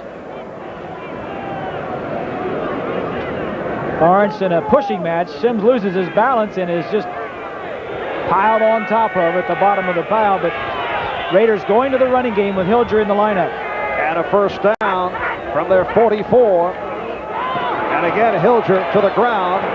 Allen out to the 48. Setting up a 2nd and 6. Again, it is Tippett making the stop. Keep going, oh! And there is Steve Grogan, a man who has not played in some time. It's been a year today, Marv. Took over. Grogan went down on the 4th week of the season, and Eason's been in ever since. Grogan, a man who once started 76 consecutive games. Hilger throwing the middle, and a pretty catch by Allen. Flag thrown, though. You may have heard the disagreement picked up by our sideline microphone. It's against the Raiders, so they will bring it back.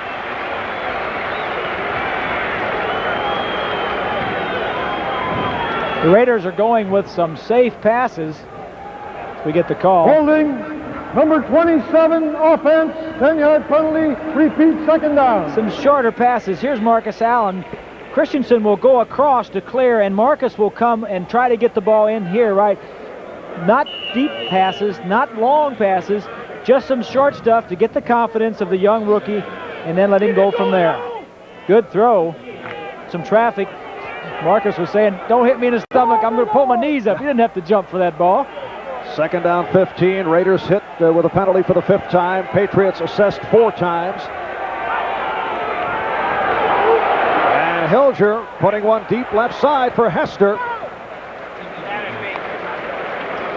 Setting up a 3rd down play. Fred Marion, the free safety, covering the rookie, Hester.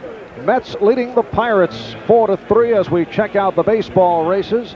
And the Cardinals over the Expos in the 6th inning. Going in, Mets 4 back, the magic number 4. Yankees in the first of 2, leading the Orioles at the stadium. Toronto 6 games in front of the Yanks. Magic number in the American League East is at 4. 3rd down and 15. Just under 3 left, 3rd quarter.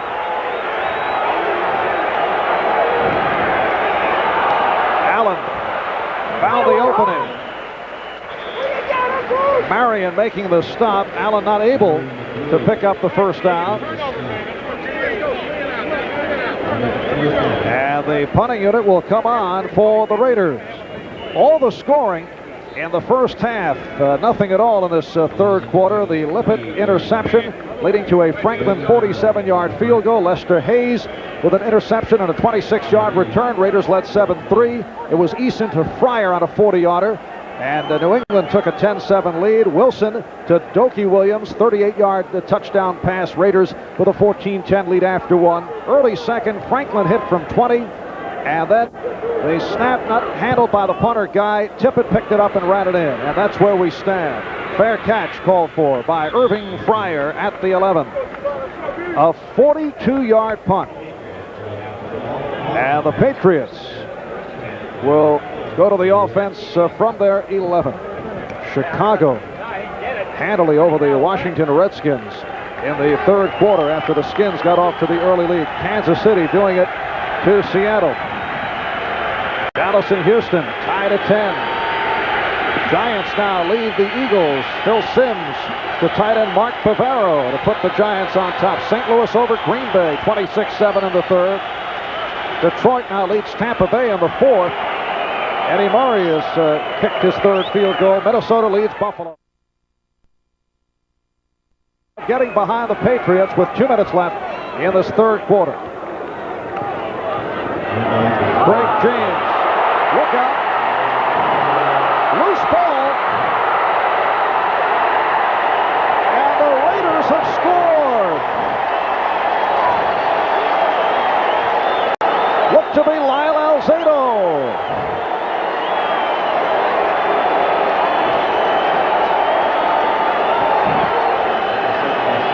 It has been a game of critical turnovers. Lyle Alzado able to cover it up for the 6. Neither offense doing anything. The defense and the special teams say, we'll take over.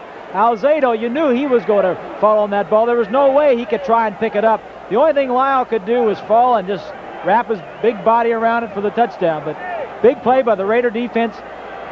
They lose their quarterback. The Raider defense comes back again to rescue the offense. 36-year-old Lyle Alzado has tied the game. Here's Barr. And the Raiders now lead by 1. 21-20. Let's check out that play again. The ball carrier, number 32, Craig James. Just a straight handoff. He gets the handoff all right.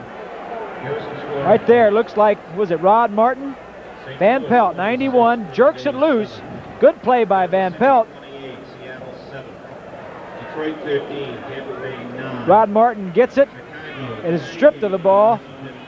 I tell you what, that's a brawl down there. Somebody picks it up, they're all go. But it was a good play by Van Pelt because he knew that the tackle was going to be made in the line, and he got a great angle to rip the ball loose, and Alzado got into the end zone probably for what will be his last touchdown of his career. Wait a moment. Huh? Well, he says he's retiring after this year, so... It's only game 4. Huh? Lyle doesn't get around to football very often. So a 21-20 Raider lead.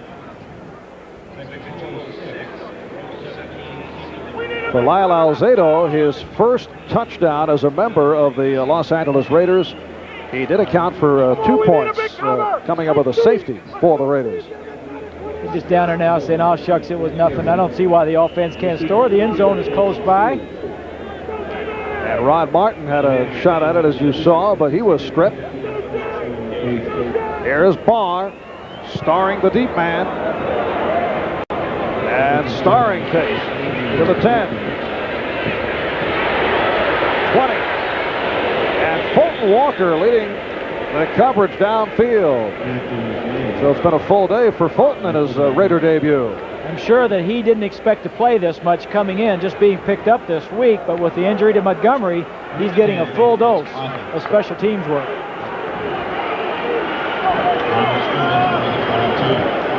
The only points for the Patriots this season in the third quarter came on that Irving Fryer 85-yard punt return against Buffalo last Sunday. Minute and a half remaining, third quarter. Patriots first down from their 22.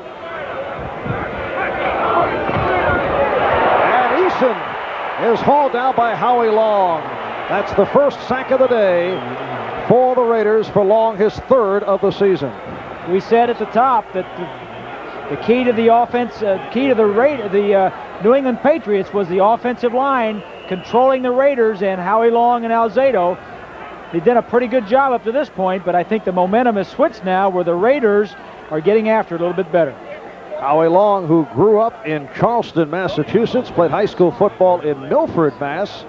Patriots took a long look at him his senior year in college and decided not to draft him. Second down, 16. Almost intercepted by Lester Hayes. The pass intended for Stanley Morgan. And Hayes is hurt. They've landed on his hand. Hayes intercepting one earlier and running it in for a touchdown. You know, the Raider defense has really been the backbone of this team down through the years. They've had trouble offensively as their quarterbacks would get injured and come back, and Plunkett would get hurt and Wilson would come in and vice versa. But the defense has really been the backbone, which always has stuck together and held this team in there. The offense is sputtering today. The defense puts them ahead. Third and 16. Eason out of the shotgun with protection. Collins. Beautiful move by Collins, doing it on Sam Seal. And picks up the first down, an 18-yard play. The Patriots have the big guns if they can just get them the football. Collins and James, starring Fryer, Morgan, they've got all kinds of talent. Man-to-man coverage going across. He comes back. Martin left his man for a second, misses the tackle, and now he's going to get upfield and make the first down. Good play by Collins. First down at the 34-yard line. 56 seconds remaining, third quarter.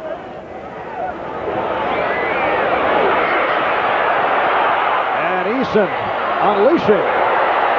And again, almost intercepted. It's ruled incomplete, intended for Craig James. It was Van McElroy who nearly picked one off. Booing is for Eason. He had more time. It looks like McElroy is injured. Looks something on the lower leg, but fans booing Eason. Eason had time to throw, but the rush got him a little bit nervous, a little bit excited, and he rushed it. When he got out of the pocket, he had the time, but underthrew the ball. He had a receiver in the area. Now watch as the Raiders make him move around a little bit. Howie Long, 75. Piquel, 71. He has to step up. Now he has the time, but you don't know what's behind you. So he throws it without setting his feet and didn't get the ball there. McElroy dives for it. Doesn't quite get there. Van McElroy in his fourth year out of Baylor. You know, artificial turf, Marv, is not the ideal playing conditions for the LA Raiders. Last 6 years, their winning percentage has been 67%. Overall of all games. On artificial turf, only 54% in the last 6 years. They've won 13, lost 11 on the artificial grass. Eason is now 9 for 22. 159 yards, 1 touchdown, 1 interception. Patriots not able to do it on the ground, averaging about 2.5 per carry. So their offense sputtering again. Collins is stopped. It'll be a 3rd down play coming up. Rod Martin, Howie Long, all over Tony Collins. Howie Long beating Brock. Pete Brock was blocking back. The quickness of Howie Long got him around the center and into the backfield to disrupt the timing and allow the tackle to be made. Is Long the most complete defensive end in the NFL? I think he plays the run and the pass better than any lineman in the league. You may get some that play the pass a little better or the run, but as far as complete player, he's at the top. Time running down, 10 seconds left, 3rd quarter, 3rd down and 10. And again, Eason from the shotgun. Pass deflected and incomplete. And Eason hearing it. Stanley Morgan, the intended receiver. Eason had that one good spurt, but he has had his problems once again this week. Well, he did it on early downs, 1st and 2nd downs, before the Raiders got their pass rushers in there and their nickel backs. They're playing tight man-to-man coverage in the secondary, and when you get a lot of pressure to try to throw that ball from the center of the field to an out with a defensive man right on you, it's very, very difficult to complete it. Rich Camarillo has had a excellent day. Once again, Fulton Walker awaits the punt. Camarillo booming it. Here's Walker to the 30. Good coverage by the Patriots, led by Johnny Rembert. A 46-yard punt, 11-yard return. That's the end of the 3rd quarter. The score, Raiders 21, Patriots 20. We'll be back after these words from your local station.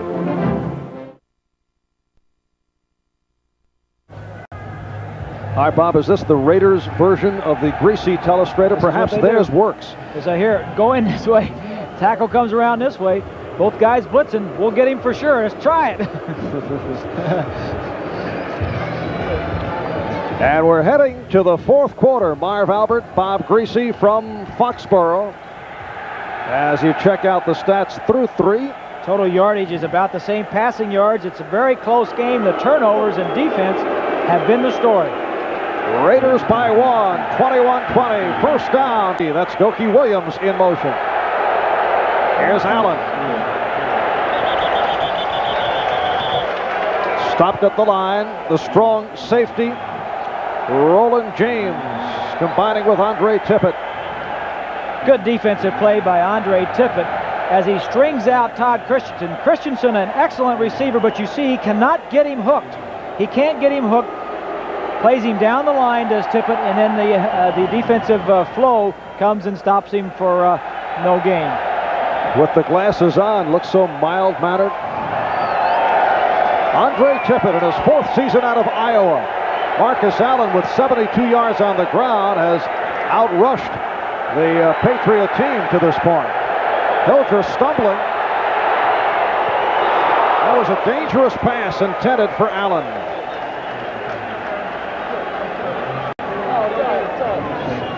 You're right, Marv. It was a very dangerous pass. It started out as a simple pass.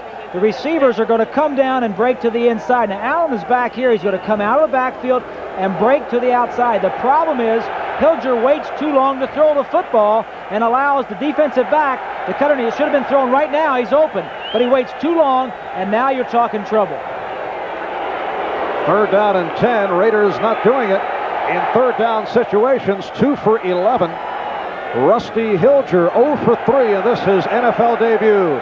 Taking over for Mark Wilson, who injured an ankle. Hilger throwing deep. Doki Williams, the intended receiver, in a race with Rod McSwain. And the punting unit headed on now for the Raiders. That's a safe play as we take a look at these scores. Hilger that play was sent in from the sideline. It's a safe play because you're throwing it deep down the field. You cannot throw into coverage. It's one-on-one, and you maybe get a big play out of it. Hilger having some problems coming on, but I think they're in good situation. I think they feel like if we don't turn it over offensively, we'll let our defense and this man right here play the rest of the football game. And Ray Guy has had an outstanding day. In fact, both punters have done well.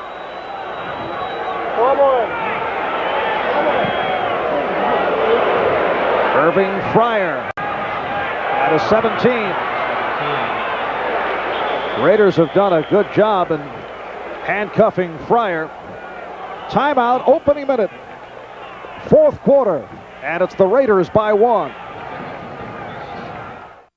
Sullivan Stadium, Foxborough. Today's game has been a sellout for 3 weeks. I'm told the November 3rd game against Miami is already SRO. Patriots taking over, and a burst by Collins.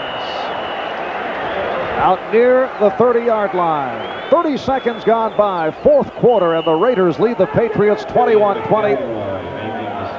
Lyle Alzado covering up a fumble in the end zone, followed by the extra point kicked by Chris Barr, providing the 1-point lead for the Los Angeles Raiders. Collins picked up 3. Second down and 7.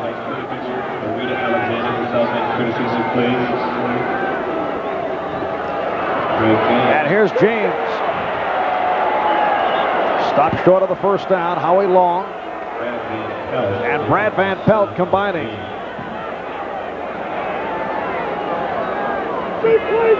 It'll be a third down and 2. Correction, Collins had picked up 8 on that first play from scrimmage on this series, so it is a third down and 2 from the 30.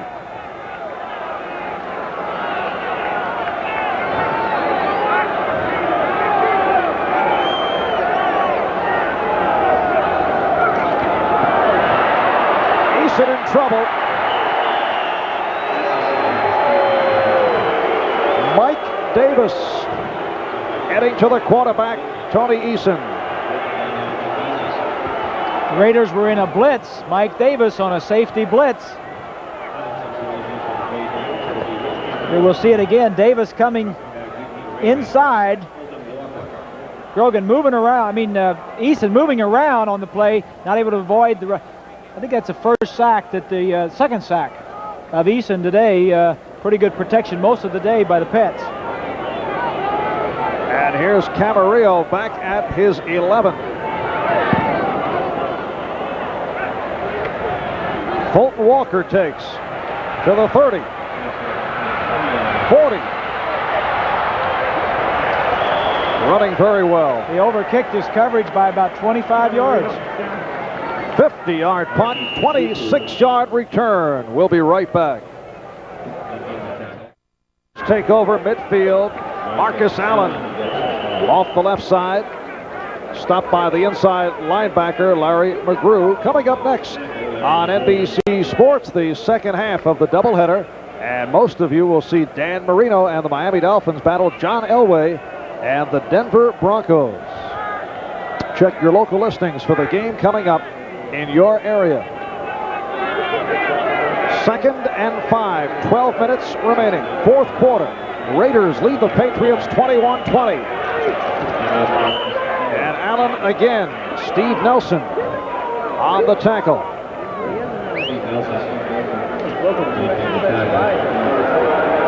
This game got off very quickly in terms of scoring in the first half. Not much happening here in the second half, and look at the last 6 possessions for the Raiders. They're all punts, and they haven't had the ball very many plays in those drives.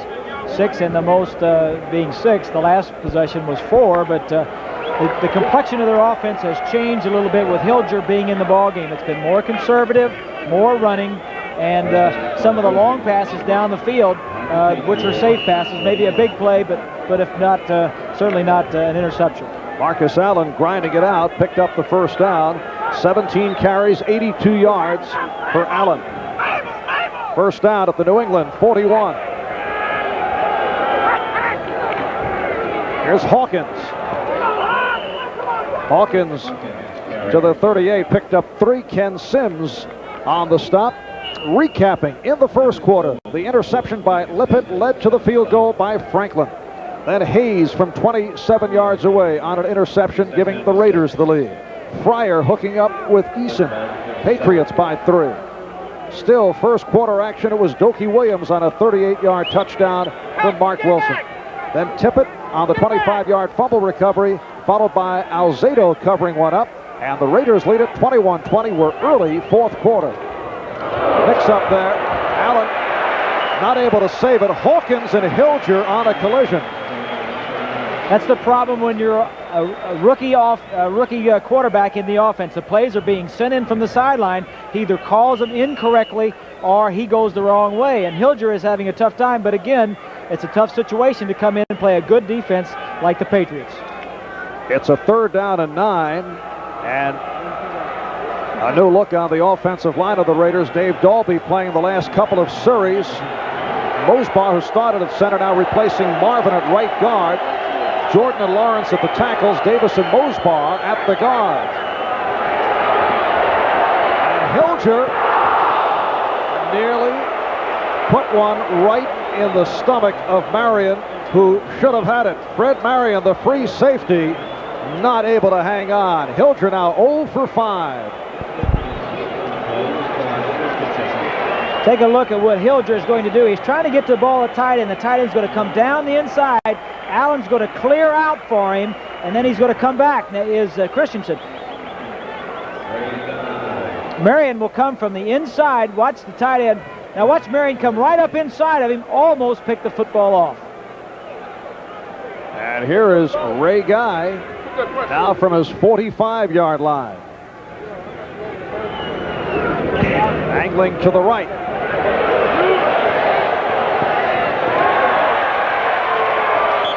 And let's see where they spot it. At about the 7. So Guy has done it again. Right on target. 33-yard punt, but the Patriots again will start out from deep in their own end. Check the reaction here of Ray Guy as he watches the flight of his punt. Yes, marked out at the 7-yard line, so he has hit 6 of 10 inside the 20. The ball spotted at the 7. Collins. Stopped by Piquel. Paul Fairchild is back in at left guard, replacing John Hanna. And there is John Incognito. Look at his big thighs, his legs, how big. That's why he got the name Hog Hanna. It's been a little hot for him today. He hasn't been in training, had a leg problem earlier on in training camp, and they're working him back into the offense. 2nd down and 7. The ball at the New England 10.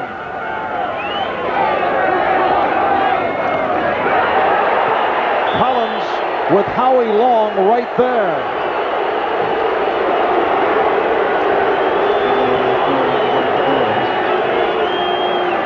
Howie Long, from the left side of your screen, slants to the inside. Moore, the offensive tackle, thought he was going straight. Howie Long says, I'm going inside. Does little Olay, left arm over into the backfield. Long was almost there in time to take the handoff. What makes him so good, Marv, is his strength and his quickness. You don't normally see that combination of defensive linemen. 3rd down, 9. Eason off the roll. Underthrows. And that pass intended for Derek Ramsey. A crowd not pleased with that New England series. And here comes Camarillo. It has been a punt-a-thon for the Patriots, similar to the situation with the Raiders. We showed you the Raiders earlier. The last 6 times they had the ball were punts. These 6 were all punts except for the one fumble caused the touchdown, which is the difference in this ball game. So Camarillo will punt for his 9th time. Fulton Walker has had a good day, handling special team duty in his debut with the Raiders. Short punt. Walker to the 40. And a big break for Camarillo, the first bad bad punt of the day, a 37-yarder, 20-yard return by Walker, and he was tackled by the punter, Camarillo. This game has turned into a duel of punters, and Ray Guy is winning it at this point because this was a very poor kick.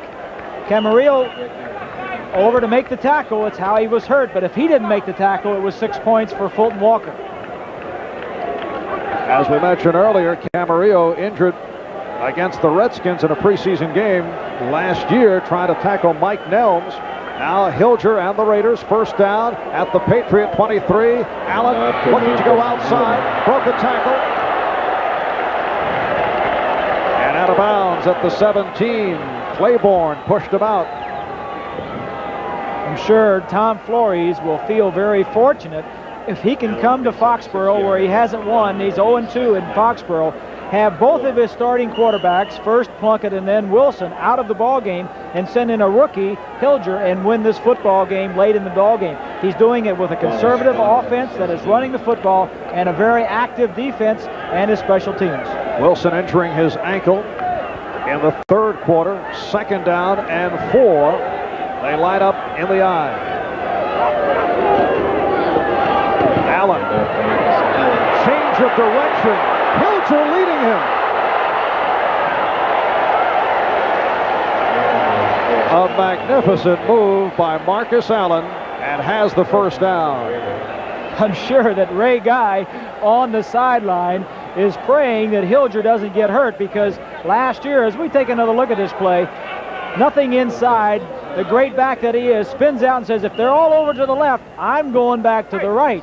Hilger out in front trying to make a block, but last year, the year before, both quarterbacks were nicked a little bit, and Flores was standing there talking to Ray Guy, and the more he talked to him about going in, the more his eyes got bigger and bigger, and then Wilson came from the tunnel, and Guy said, here he comes, he's coming out, let him go in. First and goal from the 9. Frank Hawkins, the ball carrier. Marcus Allen from time to time has complained that he does not handle the ball enough. I don't think there are any complaints today. It's been all Marcus Allen. 20 carries, 93 yards. Giants and Eagles now tied at 10. In the fourth quarter, St. Louis continues to pile it up, leading Green Bay 33-14. Minnesota and Buffalo now tied at 20. Second and goal from the 6. Here's Allen. Fred Marion and Larry McGrew on the stop. National Football League rules require that we present away games starting with the opening kickoff to stations in the team's home area. So viewers in Denver, New York, and San Diego will be leaving this game in just a couple of minutes for a telecast involving your home team. However, we will continue to bring you reports on this game to keep you up to date. A third and goal from the 2 as the Raiders call for time. 7:25 left in this fourth quarter. Raiders lead it 21-20. And off that short punt by Camarillo and the good return by Walker, the Raiders are on the doorstep. Coming up next on NBC Sports, the second half of the doubleheader, you will see either Miami playing the Denver Broncos in Denver, Jets in Indianapolis, or the Cleveland Browns and the San Diego Chargers. That'll be the second half of the doubleheader right here on NBC Sports. Raiders taking that timeout to talk it over, whether they want to go with a running play or a pass play. It's third down and, well, about 2, I guess it is, for a first down. Actually, you know, a running play or a pass play, I don't think that you can really set for one or the other, because I think if a running play, 2 yards, you might make it for a touchdown if they're expecting pass. So I think the Raiders discussing whether they want to run a draw, maybe run Marcus Allen, or whether they want to go on a pass. I kind of think that what they're going to do is give the ball in a handoff. I think they're happy with the way their defense is playing, and I don't think they want to put the pressure on Hilger to throw the ball and perhaps get an interception. And he is 0 for 5. So that would be the... It's a pretty tough way to break into the lead. There he is. Rusty Hilger out of Oklahoma State, a 6th-round draft. 3rd and goal from the 2. Raiders have not done it in 3rd-down situations. And here is Hilger directing traffic. And let's see. Touchdown! Todd Christensen able to catch it back of the end zone, and the Raiders do gamble and succeed with the big play. Hilger's first NFL completion, and it's for a score. Well, they got him outside the pocket, Marv, where he wouldn't have to take the heat of the rush, and also where he could get outside and see a little bit. No reading to do on that one. He got outside and barely got the ball in there. Kind of short-armed it, but still a touchdown.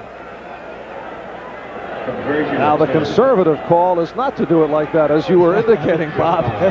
But that's a typical Raider play. And Barr with the extra point. So the Raiders now lead it 28-20. Good fake up the middle, holds the linebacker, McGrew. Then he rolls out, throws the ball into the end zone. Barely, see if he makes the catch. Got his hands, it looks like he did. We couldn't see the actual catch, but it looks like he had his hands underneath it. Todd Christensen taking bows from all of his teammates on the sideline. His 2nd touchdown of the season, 5 receptions, 41 yards. Todd Christensen giving the Raiders an 8-point lead with 7:18 left in this 4th quarter. And you know, prior to this touchdown, the last offensive score was back early in the 2nd quarter on a 20-yard field goal by Tony Franklin. New York Giants 10 and Philadelphia 10. Coming into the ball game, both offenses had been struggling and the defenses had been playing well. I'm sure he's breathing a lot easier, knowing that the team is in good shape offensively as far as points on the board. Now the defense, which has been their strength, can go out and wait a moment. ball game. Do you believe that? Huh? Sure. From a team point of view. But perhaps he's worried about his job. No, I don't think he's worried about his job. Not at all. Hilger hasn't completed that many passes. It's been very conservative. And I think that this will certainly go a long way in Hilger's career and development. And I don't think he's got any concern about who's starting next week if he's healthy. This is Starring. Wallop back at the 10.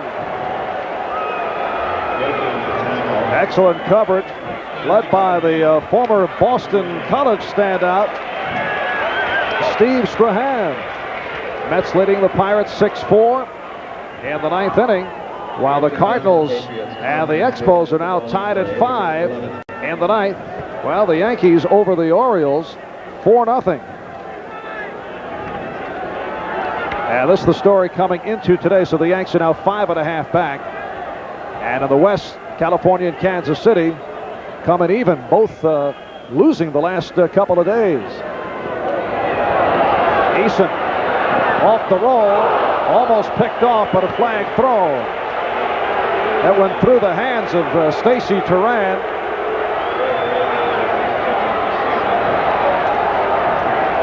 Holding New England.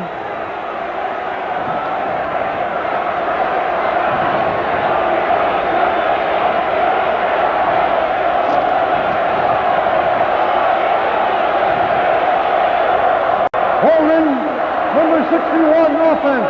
Penalty declined, 2nd down. A hold called on the right guard, Ron Wooten. You know, the Patriots have accounted for only 16 yards their last 17 offensive plays. And that's the man that has to do something right there. The catalyst, the man that gets it going. You can have good weapons around you, but he's the catalyst that's got to do something to create some activity. Out of the shotgun.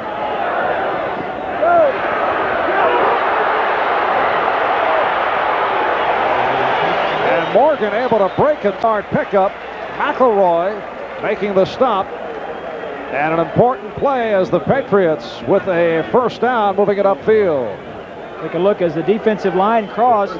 Howie Long runs past him. Now this is what you have, tight man-to-man coverage everywhere. If you break the tackle of the guy that's covering you, there's no one else around. This game has become a series of small, fast, wide receivers and quick defensive backs. That's where the passing game is right now. Patriots 1st down from their 30. 6:15 to go, fourth quarter. And Eason throws, and again, Turan should have had the interception. Intended for Fryer. He forced that ball, Marv. He should have never thrown it. There was nothing else available. He was getting some heat in the pocket, so he went ahead and threw it anyway. Now, you can't do that. You either have to take off running or throw it away. Crowd is chanting for Steve Grogan. Grogan, as we mentioned earlier, has not played in 16 games since the third game of last year against Seattle, when Eason replaced him and then sparked a come-from-behind victory. 2nd and 10 from the 30. Eason with time.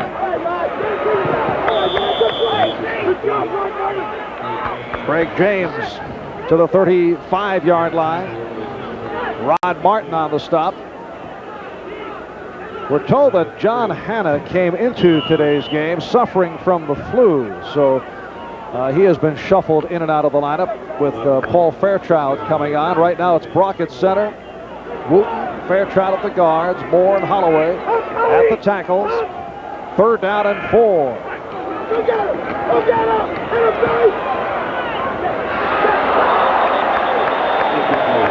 And Ramsey not able to hang on, but a flag down. Holding on the offense.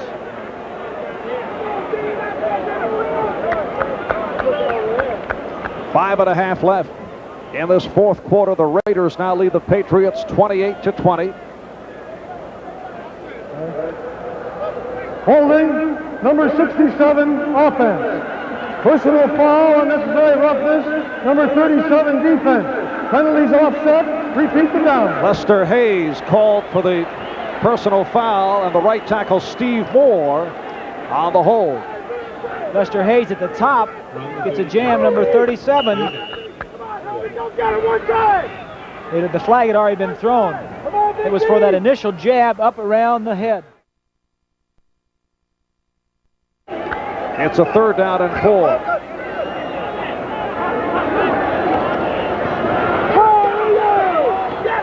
And this time it is picked off.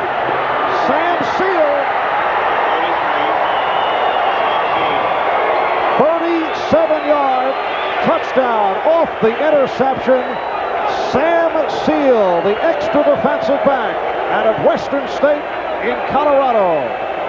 And there's a penalty marker down.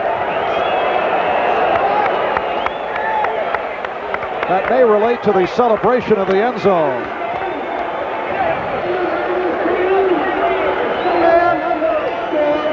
Marv, that was a poor throw. So the touchdown will stand, and Raiders will be penalized for the celebration. Right. But a poor throw by Eason, but it was a poor route. I'll demonstrate it to you after the kick. So Lester Hayes has run one in, as has Sam Seal, and the Raiders now lead it 34-20. And here is Chris Bond. Wilson putting it down.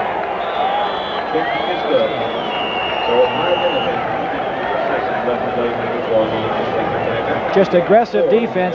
Take a look right here. Here's Sam Seal. Now the receiver right here is going to come out and break to the outside. This receiver is going to break to the inside, but they collide. Both of them run into each other, and Seal is the only one that has vision on the ball. Watch him. They cross. Poor pattern right there. They're all mixed up. Eason tries to throw the ball the best he can. Seal sees it all the way, steps in, but there was poor timing in the route to run the pattern. It's when you have an offense like that, it's not all on the quarterback. He threw a bad pass and shouldn't have thrown it, but the routes weren't crisp, and they didn't run it the way they were supposed to. Second interception thrown by Eason. Both run back for touchdowns. That makes 7 on the season. He was intercepted only 8 times all of last year. He's been ineffective now for 3 straight games. Do you go to the veteran Steve Grogan next week? Well, there's no doubt that Eason has been erratic. I mean, I think it all started against the Bears. We said earlier, Bears very aggressive, maybe have knocked him around a little bit. They do a lot of blitzing, a lot of different stunts, and he may have lost some confidence. But he's your quarterback of the future. There's no doubt that Eason played very well last year, and he will regain that form this year. But he's in a slump right now, and is he going to come out of it today? Obviously not. I would go and put in Grogan and see what he can do. 11 for 28 for Eason, 184 yards, 1 touchdown, and the 2 interceptions. 5:24 left in this fourth quarter, and the Raiders lead the Patriots by the score of 35-20. Chris Barr in his 10th season out of Penn State with the kickoff. And it's Jones, one of the up men, out across the 35-yard line. Cedric Jones with a 20-yard return. Stopped by Steve Strahan, the product of Boston College. Right here, let's pause for station identification. This is the NBC Television Network. You're watching WXFL Channel 8, Tampa, St. Petersburg.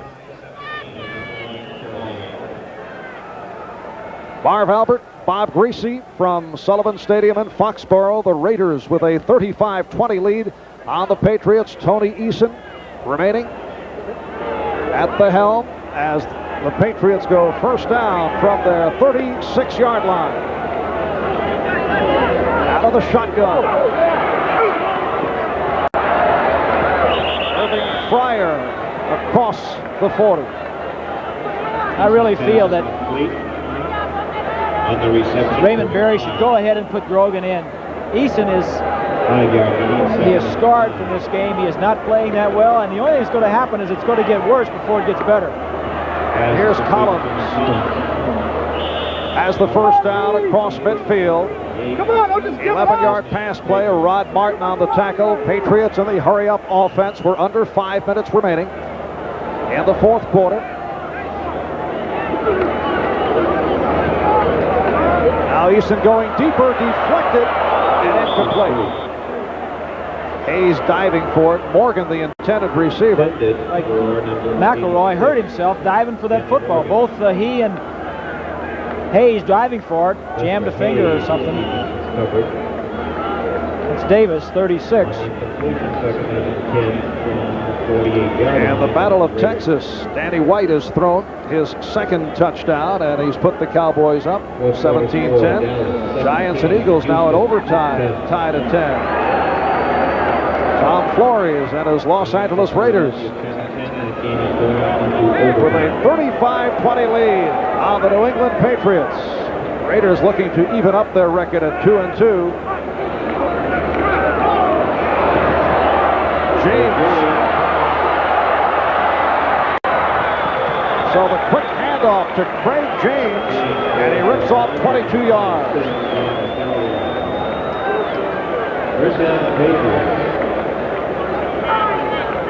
It's a draw play. The Raiders are not worried about draw plays and running plays. They're ahead by more than 2 touchdowns, so they're playing it loose in the secondary, deep zones. You're going to have some space to run in, but the overall picture is still favorable to play defense the way they're playing it. 53 yards, 12 carries for James. First down at the 26 in Raider territory. Flag thrown. Eason going deep. Hit to break it up. Derwin Williams getting the pop from Mike Davis.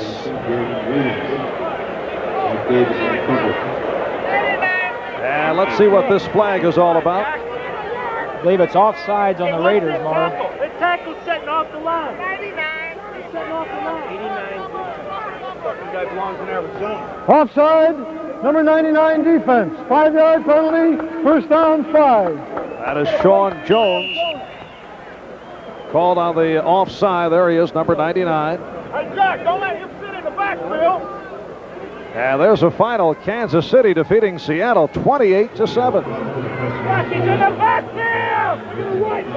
First and 5. Hit him. Hold it. Eason chased by Piquel, throws a bouncer. And that'll be intentional grounding.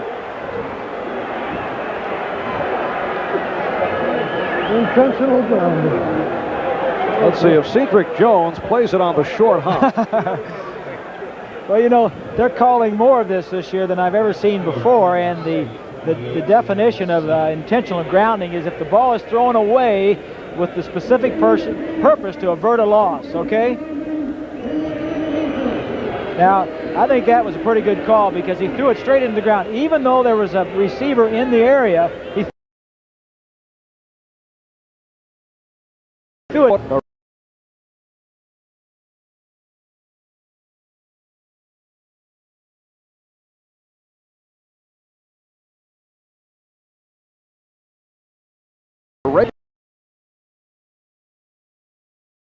To all into their stopped in Cleveland on the way to the Hurricane. Right. Friday, spent Friday night at the airport, worked out at the stadium there, and then came on. But just getting a quick view of what it's going to be like in Cleveland in a couple of weeks. And next Sunday, the Patriots will play the Browns in Cleveland, then back home for Buffalo. The Jets on to Tampa Bay, and home for Miami. It's a big win for the Raiders, Marv. You know, we said they've lost their last two. They were on the road. They've never won up here in Foxborough. They lost their quarterback last week.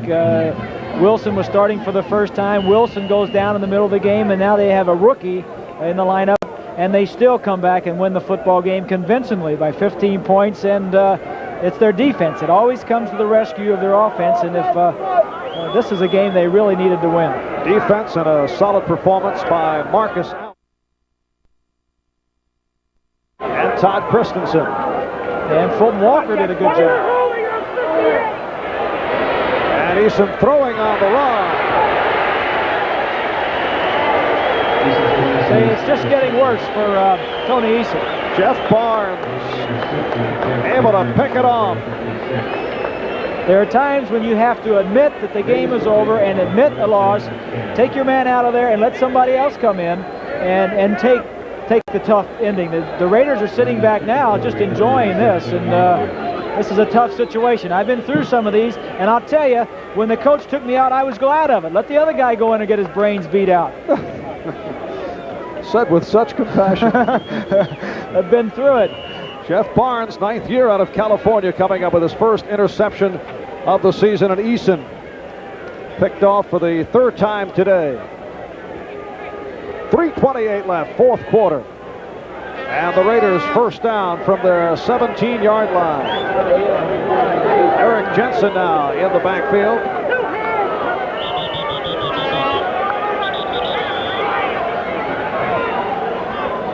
And the Raiders, obviously a happy ball club, as they will just look to run it down. Hawkins and Jensen are the running backs, so Marcus Allen to the sideline. Coming into this ball game, the Raiders were in last place in the AFC West. And the Patriots are by no means out of the race. They'll drop to 2-2 and certainly have a good ball club. Their offense isn't playing well now, but that'll get straightened out, and they'll be a force in the AFC East before the year is over. 2nd and 7 out of the I. This is Hawkins. Penalty marker throw. Hawkins across the 22-yard line. Ken Sims on the stop, along with Andre Tippett.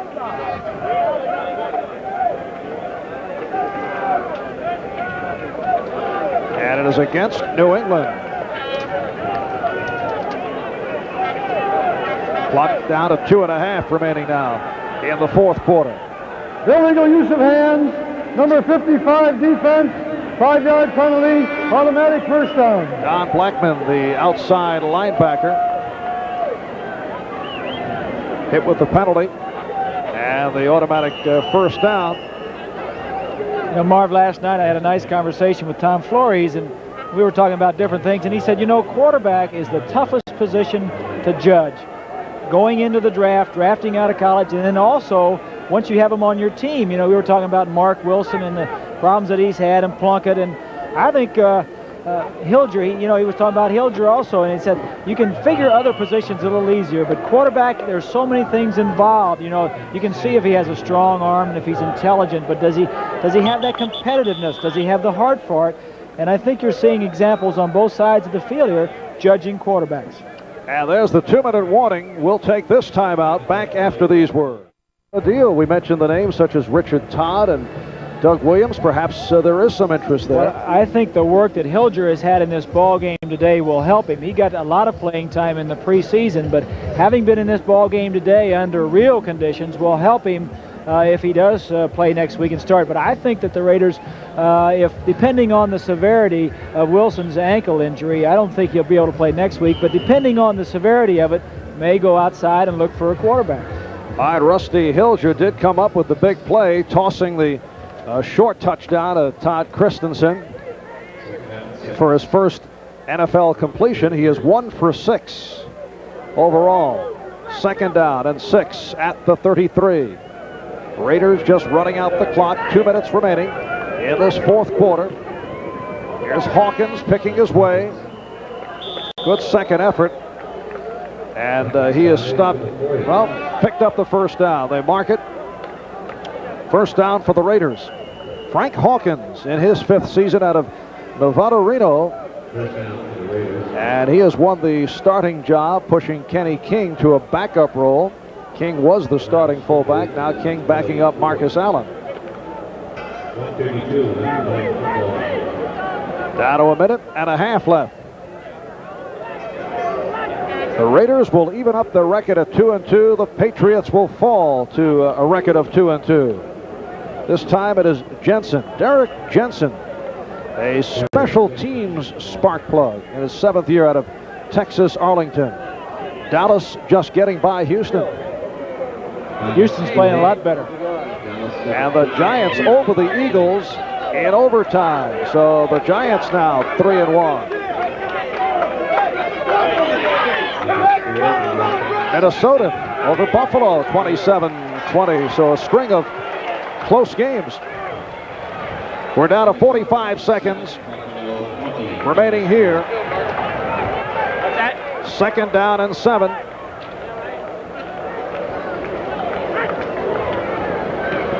Here's Jensen, stopped behind the line.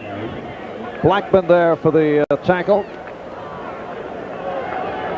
And checking out the AFC West, Kansas City with the win today over Seattle.